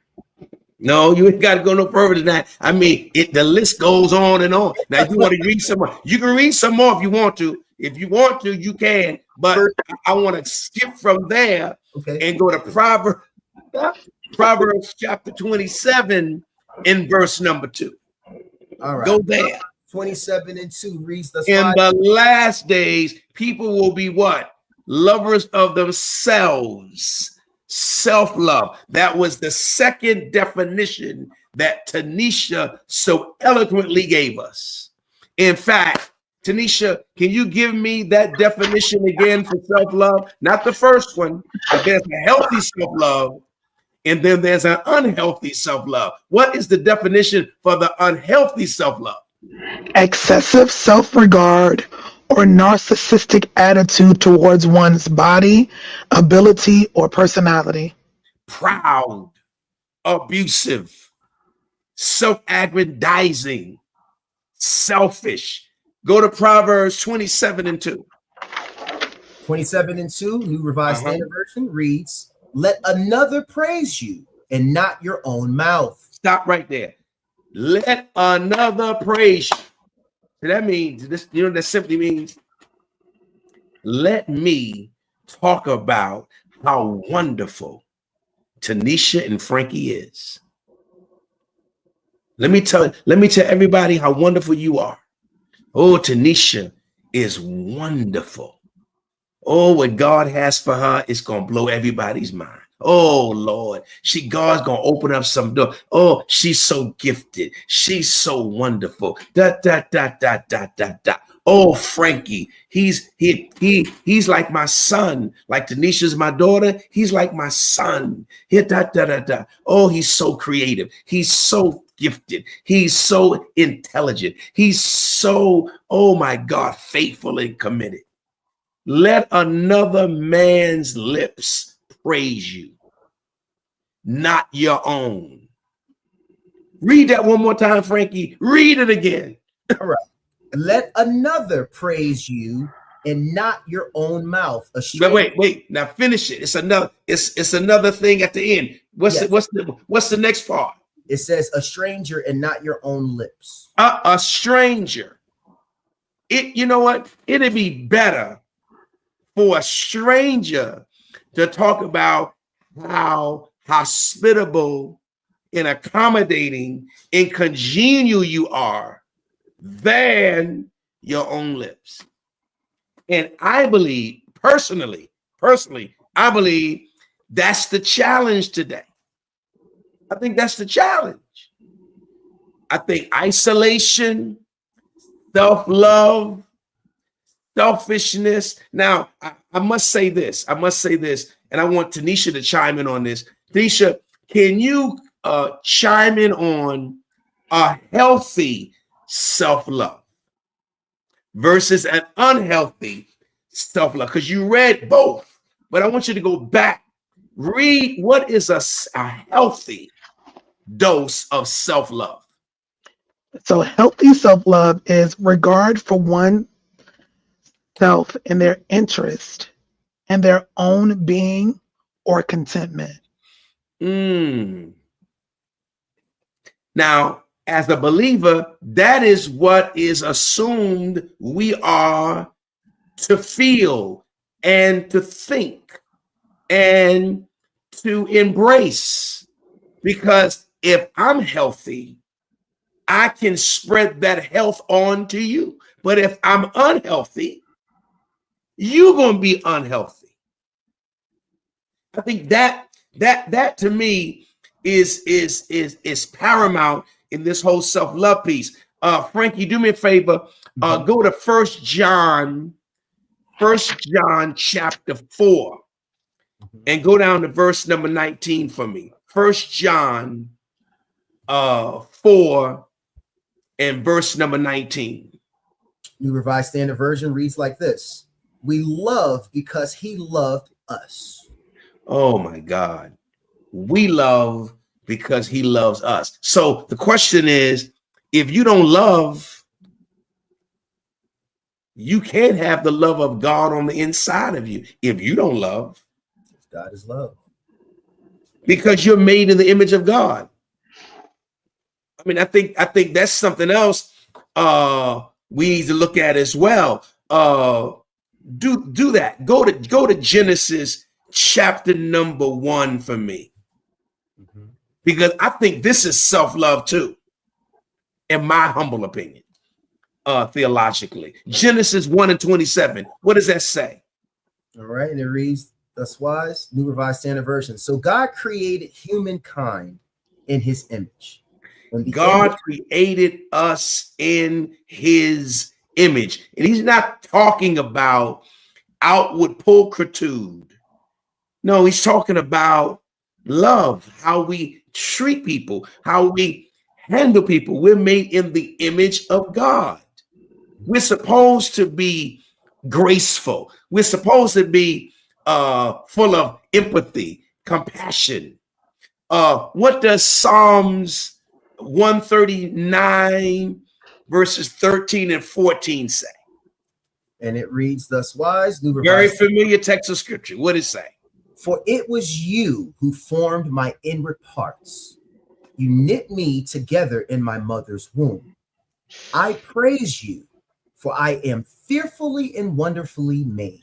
I am God. It was you that made my inward part. It is you that created me. I am wonderfully and fearfully made. Go to Ephesians chapter number 2. What is Ephesians chapter number 2? Go down to verse number 10, I think. Ephesians. New Revised Standard Version reads verse 10. For we are what he has made us, created in Christ Jesus for good works, which God prepared beforehand to be our way of life. I'm created. Tanisha, I'm created for good works. That's why God created us. Not good works just for me, but good works for people on the external. Okay, go back to Proverbs 19. Go to Proverbs 19. Go to verse number 8, Frankie.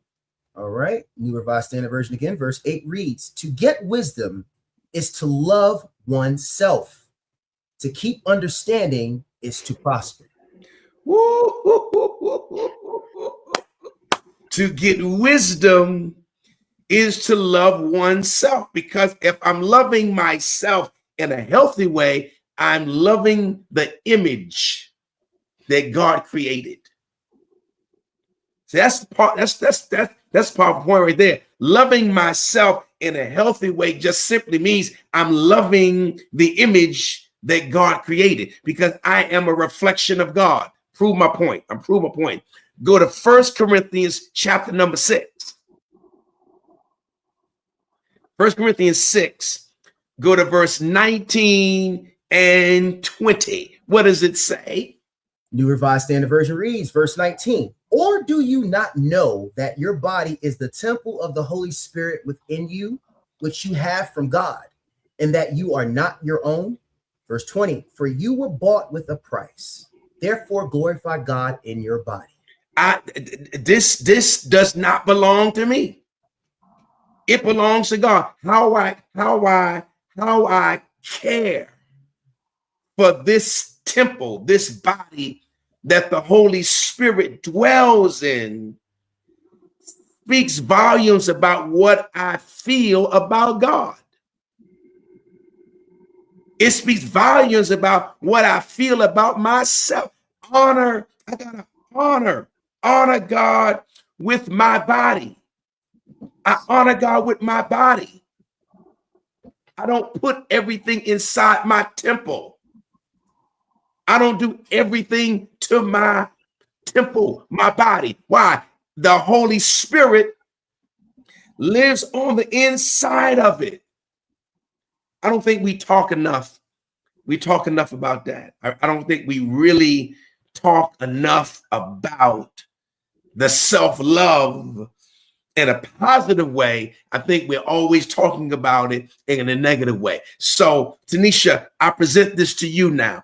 If you're doing a clinical session with someone, what is the most important aspect of people loving themselves in the most healthy way so they can also be a benefit to others? I think that the greatest way that people can love themselves is to accept themselves as they are, both their strengths and their flaws. I think that one of the most negative things that people can do is focus on their flaws, and not see themselves as the whole person that they are.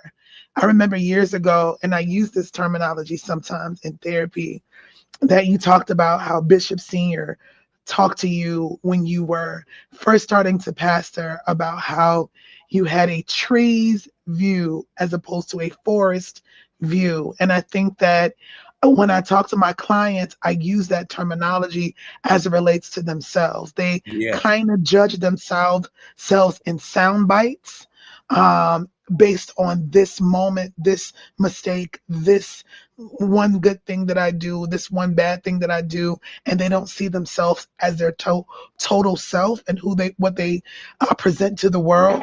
So healthy self-love allows them to look at themselves in all of the parts of who they are, recognizing that they are enough because that's how God created them to be, and that in all that they have that is positive, there is always room for growth. But that growth does not diminish the strength that they bring to the table. It just shows that they are ever evolving beings. That is a very positive way to love oneself. Wow. Tanisha, as you was talking, I thought about the whole self-care, self-love piece. And I want to look at a couple of things real quick. Frankie, go to Mark chapter number 1, and I'm going to read this, and I want to get Tanisha's perspective on this. Okay, Mark chapter 1, verse 35, and then Mark chapter 6 and verse number 31. Okay, but read Mark chapter 1, verse 35. What does it say? All right, I'm reading from New Revised Standard Version. Verse 35 reads, superscription, a preaching tour in Galilee. Verse 35, in the morning, while it was still very dark, he got up and went out to a deserted place, and he prayed. See, now I'm going to stop right there. If we're going to be healthy with this whole self-love piece, we're going to have to find solitary places where we seek the face of God in prayer. And I don't think we read a text like that enough, Tanisha, where it says Jesus, even Jesus, before he went out. Read it again, Frankie. What did he do? In the morning, while it was still very dark, he got up and went out to a deserted place, and there he prayed. There he prayed. Before he did ministry, before he attempted to minister, help people, give them self assurance. He himself had to be fortified. Self-care in prayer, alone. Now, this is a powerful point. He went in isolation, but he didn't stay there. He was isolated. He was alone, but he didn't stay there. You can't be alone and go into isolation and stay there. No, you can go there for a moment, for a period of time, but you can't stay there forever. Read Mark chapter 6, I think it was. Verse 31. Verse 31. What does it say? I'm reading from the New Living Translation. It reads, "Then Jesus said, 'Let's go off by ourselves to a quiet place and rest a while.' He said this because there were so many people coming and going that Jesus and his apostles didn't even have time to eat." Tanisha, is that a powerful text I just read? Frankie, read that one more time, because they ain't feed it for the folk in the back. They ain't heard it. Read it again. All right. Verse 31 reads, "Then Jesus said, 'Let's go off by ourselves to a quiet place and rest a while.' He said this because there were so many people coming and going that Jesus and his apostles didn't even have time to eat." See, there comes a time when you gotta get away. That's why I say, Tanisha, vacations are very important. Hitting the reset is very important. And a vacation does not mean you have to get on a plane and fly somewhere. There's something called staycations where you just break your normal routine and don't answer the phone. Don't do the chores. Just relax. Take it easy. That's what the text said. Now, Tanisha, in this biblical vein here, what does this look like dealing with the client, with the patient? How does this sound with you talking to them? Which this Mark 6 text you're talking about specifically? Mark 6, Mark 1, doesn't matter. Well, with the Mark 1 now, what that sounds like to me is that in order for you to know who you are and even love who you are, you have to have an encounter with the person, the being, the spirit that created you.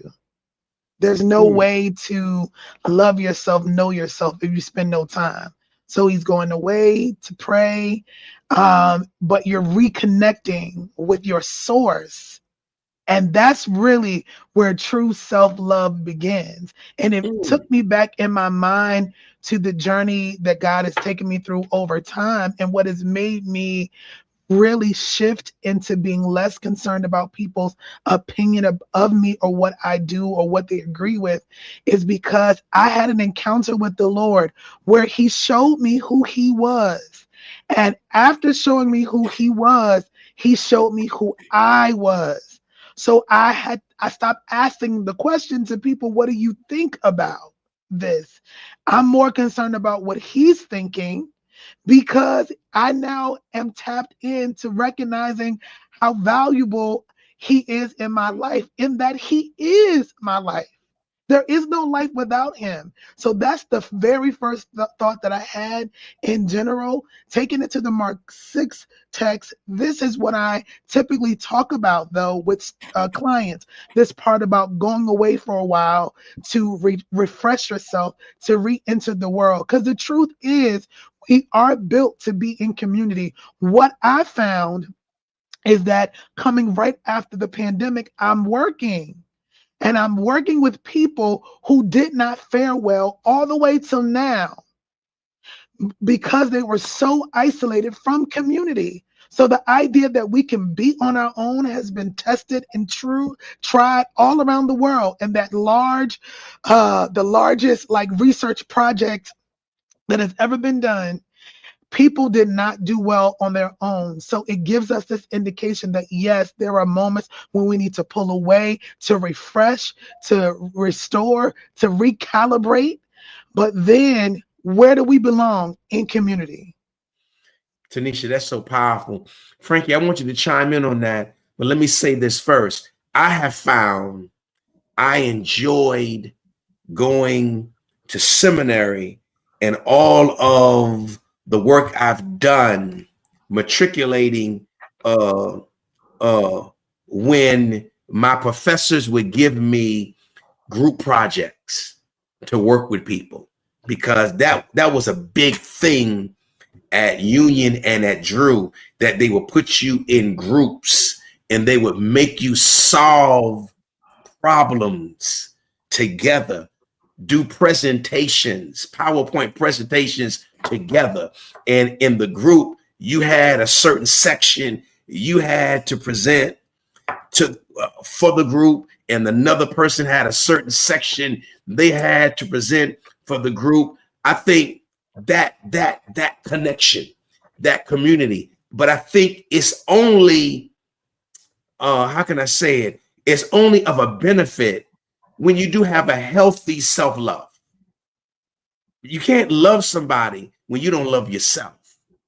I mean, it's like it's like getting married, saying you want to find your better half. No, you need to be a whole and a complete person when you marry someone else. Sure. Go ahead, Frankie. What you say? No, I totally agree with you, man. And the reason why I say that is because you will spend a lot of your time trying to develop a good marriage when you have bad character.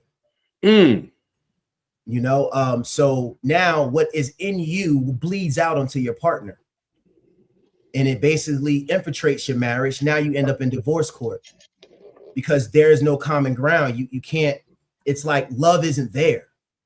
So when you get married, as I tell people all the time, you're in God's arena now, because that's something that he united, right? So if God isn't in the center of what he supposedly quote unquote united, then what do you have? So you're not built on a good rock. You're built on quicksand, and eventually you will sink because your trials, your problems will basically engulf you. And that's what basically your marriage will become. So if love isn't the center of your own personal individual, and then you unite it together as one, because God did that in love, then if that was done out of love, then that means he's not in the midst, because God is love. So at the beginning of everything else was him, and he's the end. And if he's not in between and you're not moving within him or any of that nature, then most likely you're going to head to failure. That's good. That's good. I want you to read two things for me real quickly. Jeremiah chapter 17, verses 7 and 8. Jeremiah 17, verses 7 and 8. And then I want you to read a text from Matthew chapter 11, verses 28 through and including number 30. But let's go to Jeremiah 17, verses 7 and 8. What does it read, Frankie? All right, 1 second here. My device kind of. So say Jeremiah, say again. Bishop? Jeremiah 17, verses 7 and 8. All right, and it reads, and I got it from the New Revised Standard Version. It reads, "Blessed are those who trust in the Lord, whose trust is in who is the Lord. They shall be like a tree planted by water, sending out its roots by the stream. Go ahead. It shall not fear when heat comes, and its leaves shall stay green. In the year of drought, it is not anxious, and it does not cease to bear fruit." See, soul care like this comes from, in my opinion, spiritual rootedness. I think the key aspect of that text is planted. You got to be planted. You got to be rooted. And you got to be rooted where you can receive refreshment from God. And I think that's what happens, Tanisha. People are not rooted. They're not stable. They're not sound. They're not locked into something. They're conflicted, and their conflictions come from some conflation of information. But you have to be rooted. You have to be planted. People are not stable. They bouncing around from here to there. You got to be stable. That's critical to self-love, self-care, being stable. Maybe just sitting down somewhere and being silent. Go to Matthew. Then I'm gonna release Tanisha on this. Go to Matthew chapter 11, verses 28 through 30. Okay. And I got a New Revised Standard Version, verse 28. Come to me, all you that are weary and are carrying heavy burdens, and I will give you rest. Verse 29. Take my yoke upon you and learn from me, for I am gentle and humble in heart, and you will find rest for your souls. Verse 30. For my yoke is easy and my burden is light. You know, I think when I read this, hearing Frankie read this, Tanisha, I believe, and this is just me now, I believe finding rest is critical. It's critical during the times of overload. Now, transparent moment. Yesterday, before I flew back home, because I was in Mississippi, Atlanta, Raleigh, Greensboro, Washington, and I went to see my grandkids, right? And my daughter's really been having it hard since my mom passed. She's the first grandchild. She's been having it very hard.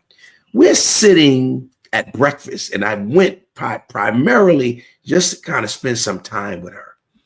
And I think we both, at the same time, got very overwhelmed. We're talking about very, very, very, very, very, very overwhelmed. And that's when it hit me. This is when it hit me. You got to have the right people around you when you're overloaded with emotions. Because if you don't, they can make the moment about them. And it's not about them. It's really about them probably just being there, you know, and it's kind of hard to even articulate. That's why it's good to hear Tanisha unpack some of this stuff. For me, particularly in this season, because it's so many things going on. It's so, you go from anger to grief, and you go from mourning back to anger, and then when you get a relief, I would call it relief, and you feel good or happy or some bit satisfied, you can go right from that back into anger, mourning, grief, and I don't think people understand self-love is confronting it, addressing it before you just implode, because there's so many things, particularly as a preacher, that we go through that we can't, you know, it's this false narrative that you don't show people how you feel, you know, and you act as though everything is all right. Everything is not all right. Everything is not all right. Everything is not good. But it's nothing wrong with that. It's life. It's life. Speak to that, Tanisha. Ooh, I think it's huge. I 100%. So like you said, a lot of things. My mind is in all the things. I will say, I will go back to the first thing that you said and agree that being honest with where you are is a form of self-love, because it allows for your humanity to live alongside your spiritual man. They are both a part of what make you who you are. You're all these things. And we submit our flesh to the will of the Lord. And sometimes this world system gets in the way and conflates the flesh in a way where our emotions have the upper hand.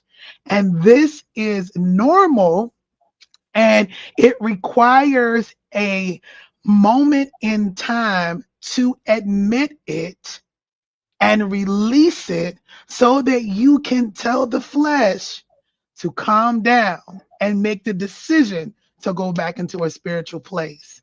This is all what it is like to walk this walk with the Lord.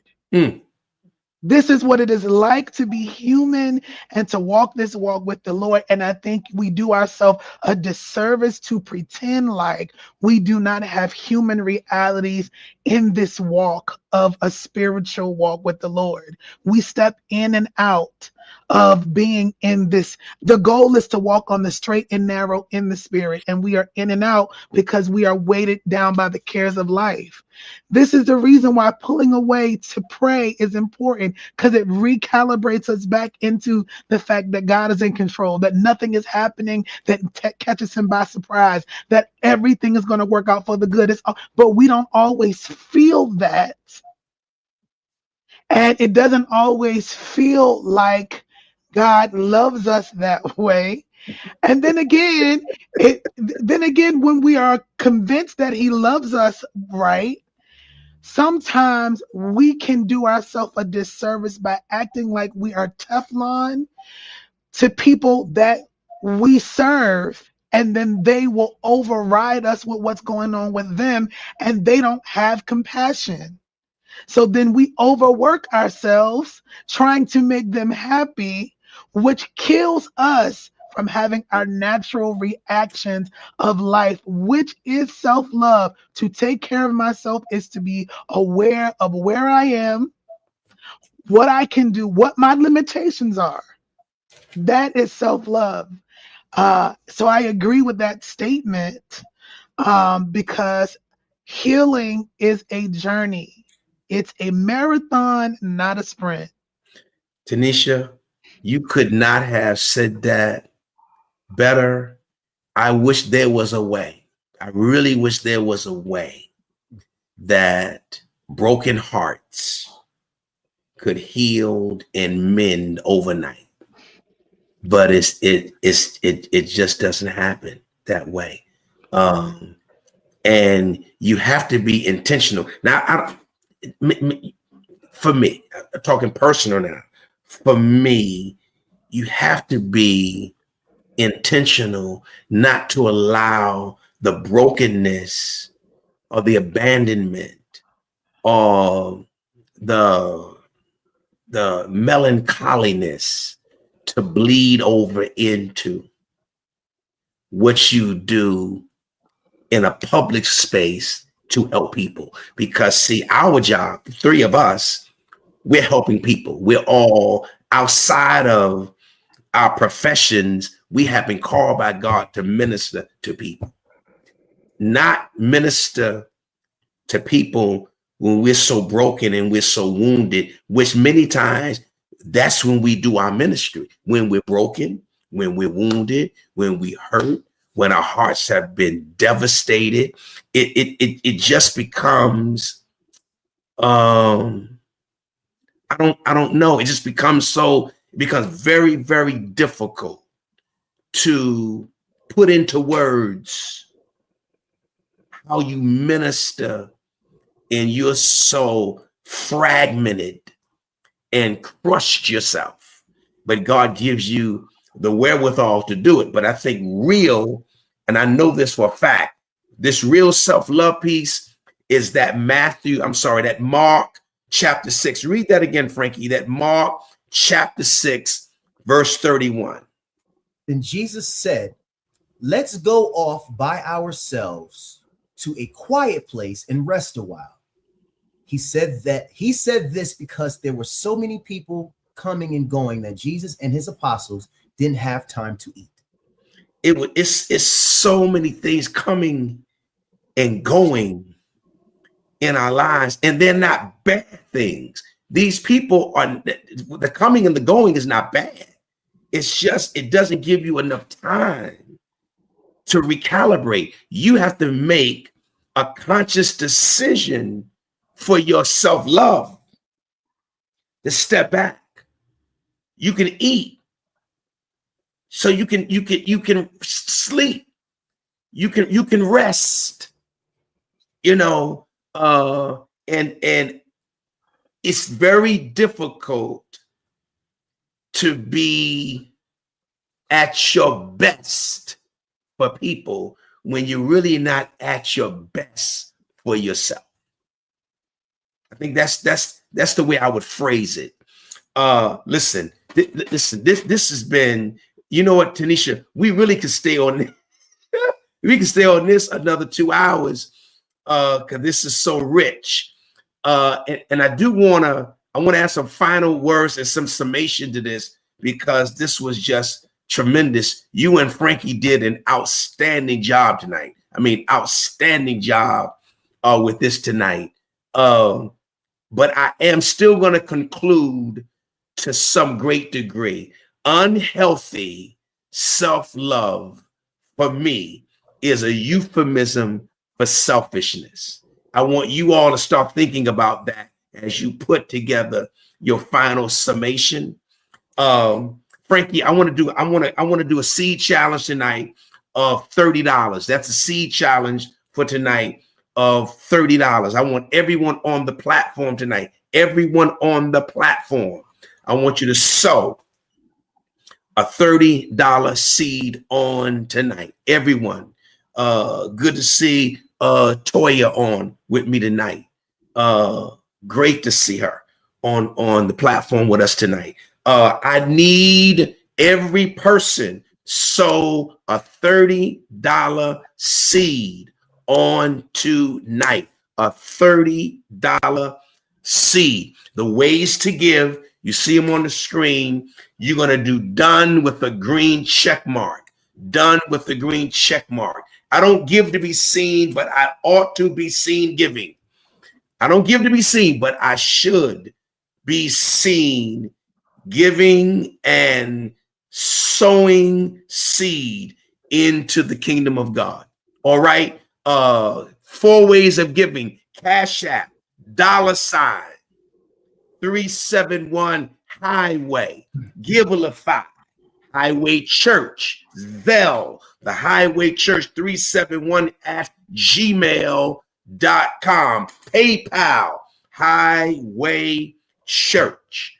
Okay, I'll go over them one more time. You've got Cash App, $ 371 Highway, Givelify, Highway Church, Zelle, the Highway Church 371 at gmail.com, PayPal, Highway Church. Yep, that's it, Alacia. Generosity is the seed for more.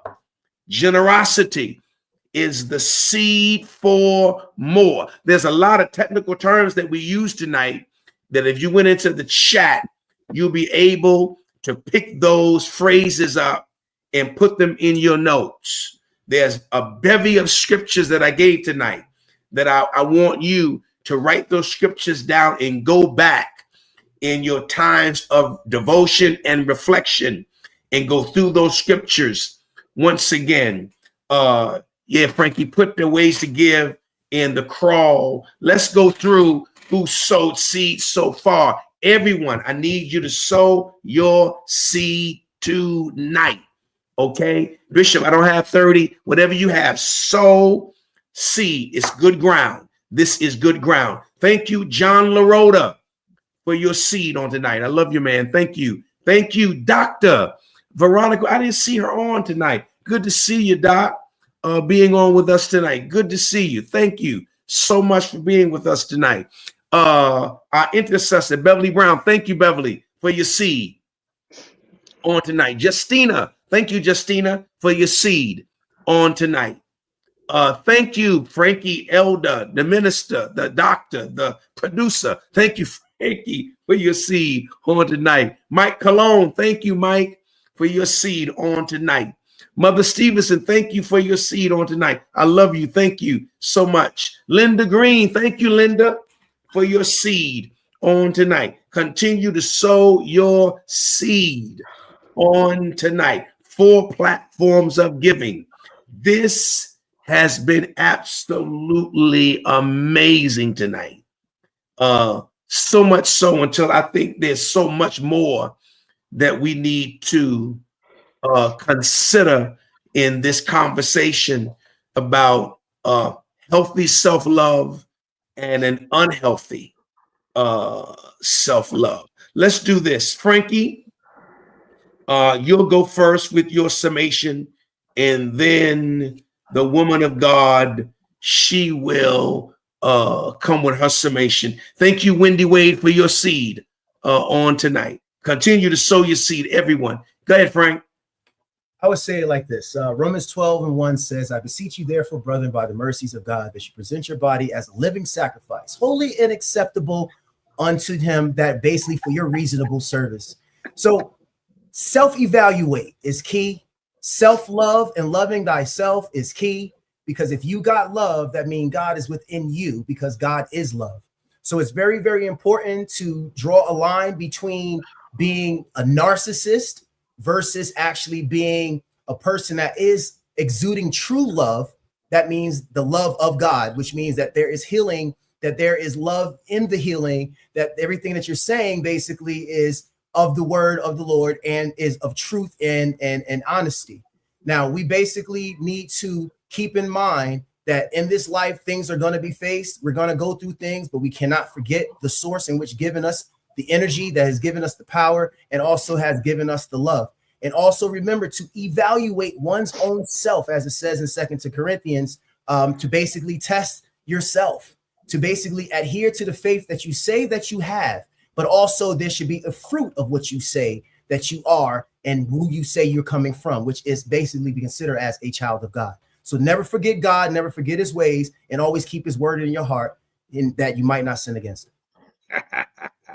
That's good, Frankie. I just want Frankie. Tanisha, Dr. Snowden. I just want to encourage everyone that taking care of yourself, pulling away, being honest about where you are all forms of loving yourself. But I think that more than that, what's most important is that if you're going to pull away, that you tap into your source, the Lord, because he is the one that provides clarity, understanding about who you are and about who he is, that can heal all of your hurt. I encourage you that after you take some time to spend with the Lord, remember that your presence is then valuable to the community that you're called to. But because it's difficult to serve others if you are depleted. Taking care of yourself is important so that you can go back and serve well. You know, I thank God for you, Tanisha, Dr. Snowden. I thank God for you, Frankie, Minister Stevenson, 2 people that have been connected to me all of my entire pastoral ministry. And it is in these settings that I don't feel alone. It is in these settings that I don't feel alone. Preaching, teaching, traveling, it has always been an enjoyment for me now, but I think it has become more of elixir for me, because I don't think I've ever felt so alone before in my entire life. You can be around people and still be alone. But I think there is a theology of loving neighbor and self that is rooted in the biblical command: love your neighbor as yourself. And you know, we find it, of course, in the Older Testament, in the Newer Testament, And of course, in the Newer Testament, Jesus affirms it. But I'm finding self-love is assumed rather than commanded in Scripture. Jesus' teaching presupposes an innate care for one's own well-being and uses it as the standard for loving others. I think when you can't love people, it's because you don't love yourself. Love your neighbor as you love yourself means extending to others, right? The same concern, the same dignity, the same care that you would naturally show yourself. Theologically, love for neighbor is inseparable from love for God. True love for others, it flows out of a heart transformed by God and a healthy self-love. So I believe tonight that what we have embarked on, what we have shared, I think it encompasses compassion. I think we've been transparent, honesty. I think it has shown a high level of generosity. And I think there are Christian writers like Jonathan Edwards who wrote that true self-love becomes expansive to loving others. When one genuinely loves a neighbor, it is an extension of healthy self-regard and not selfishness. And I think that's what we need to ask God to help us with. I don't want to be selfish. I don't want my love to be a euphemism for selfishness. Love is about sacrifice. It's about sacrifice. It really is. It's about making sure someone else is good, even when I'm not good myself. That's for God so loved that he gave. Love is about giving. It's always about giving. It's never about taking. It's always about giving. Self-love is not about taking. It's about giving yourself space to heal. It's about pulling yourself away so you can get right, so you can get back in this thing called life to love other people. That's what I really believe. I believe that it's nothing wrong based on Mark 6:31, Tanisha, where you got to step away, where you can get replenished. You got to eat. You got to eat something healthy. You got to get some rest. You got to get some sleep. You got to pray. You need some self-reflection. I think all of those things are paramount and tantamount to a healthy self-love expression. Listen, this has been tremendous tonight. I don't want anyone to forget to join us for prayer tomorrow. Frankie, put it up on the screen. Our national prayer call line. Our times have changed. Tuesday, Thursday, and Saturday, we're on the national prayer call line at 12 noon. Wednesday and Friday, we're on the national prayer call at 6 a.m. in the morning. All right. So I need everyone to join me for prayer the rest of this week. And of course, it culminates on Saturday at 12 noon. Don't forget our Friday night encounter.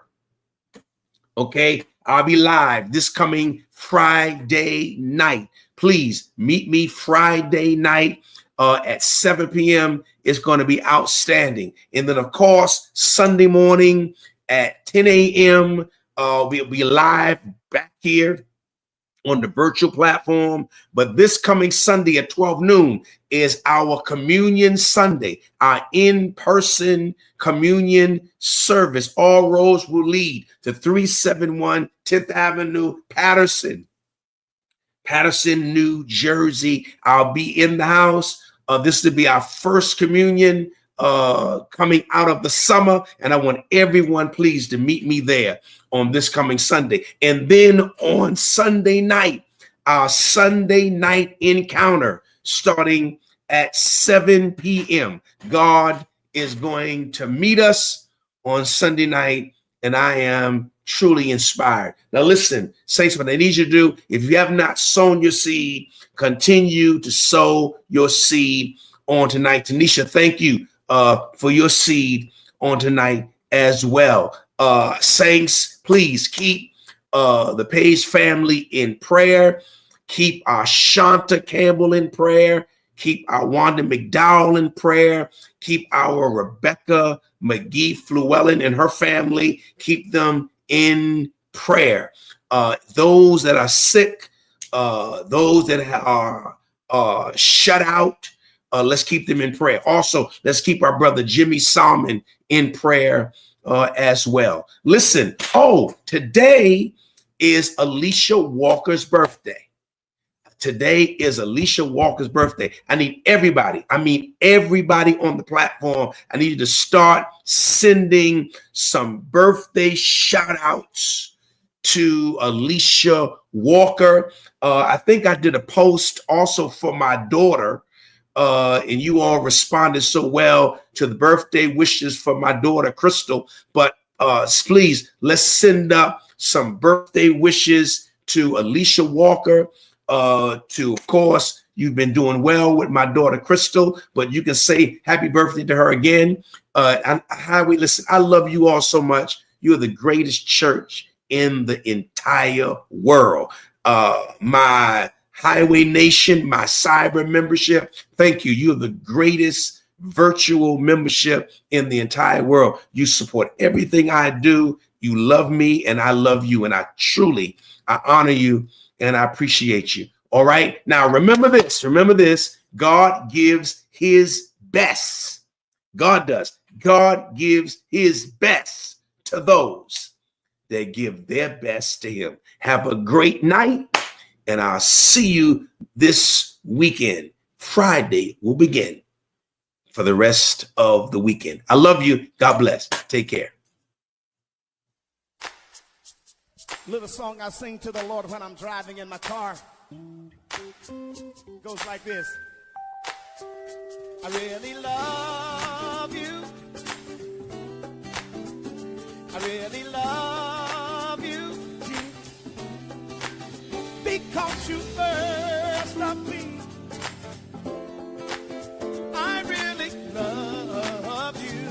Yes, I do. I really love you.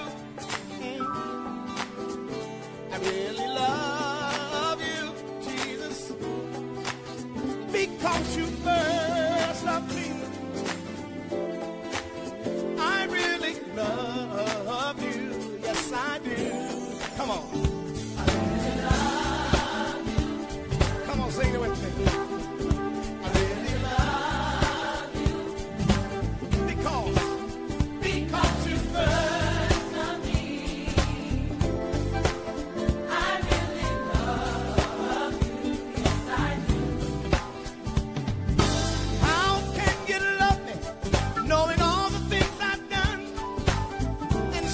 Showed me when you gave your only son. I really love you.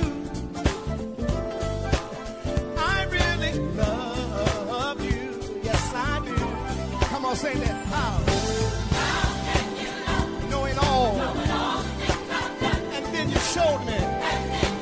When you gave your only son. I really love you. Anybody love the Lord tonight? Come on. Come on, sing that with me. I really love you.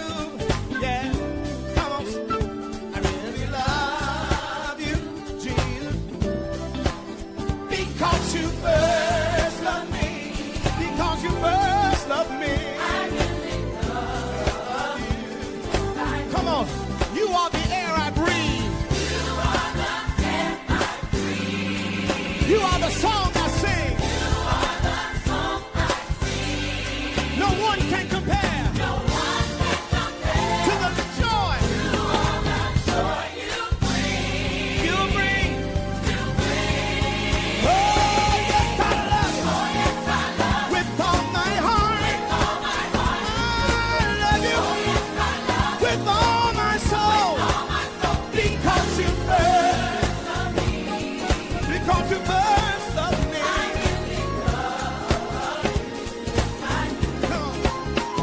Yes, I love with all my heart. I love you with all my soul. Because you first loved me. Because you first loved me.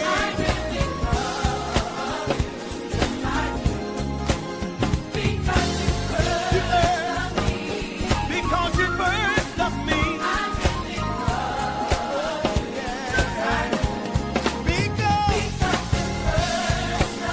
Because you first loved me.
Thank you.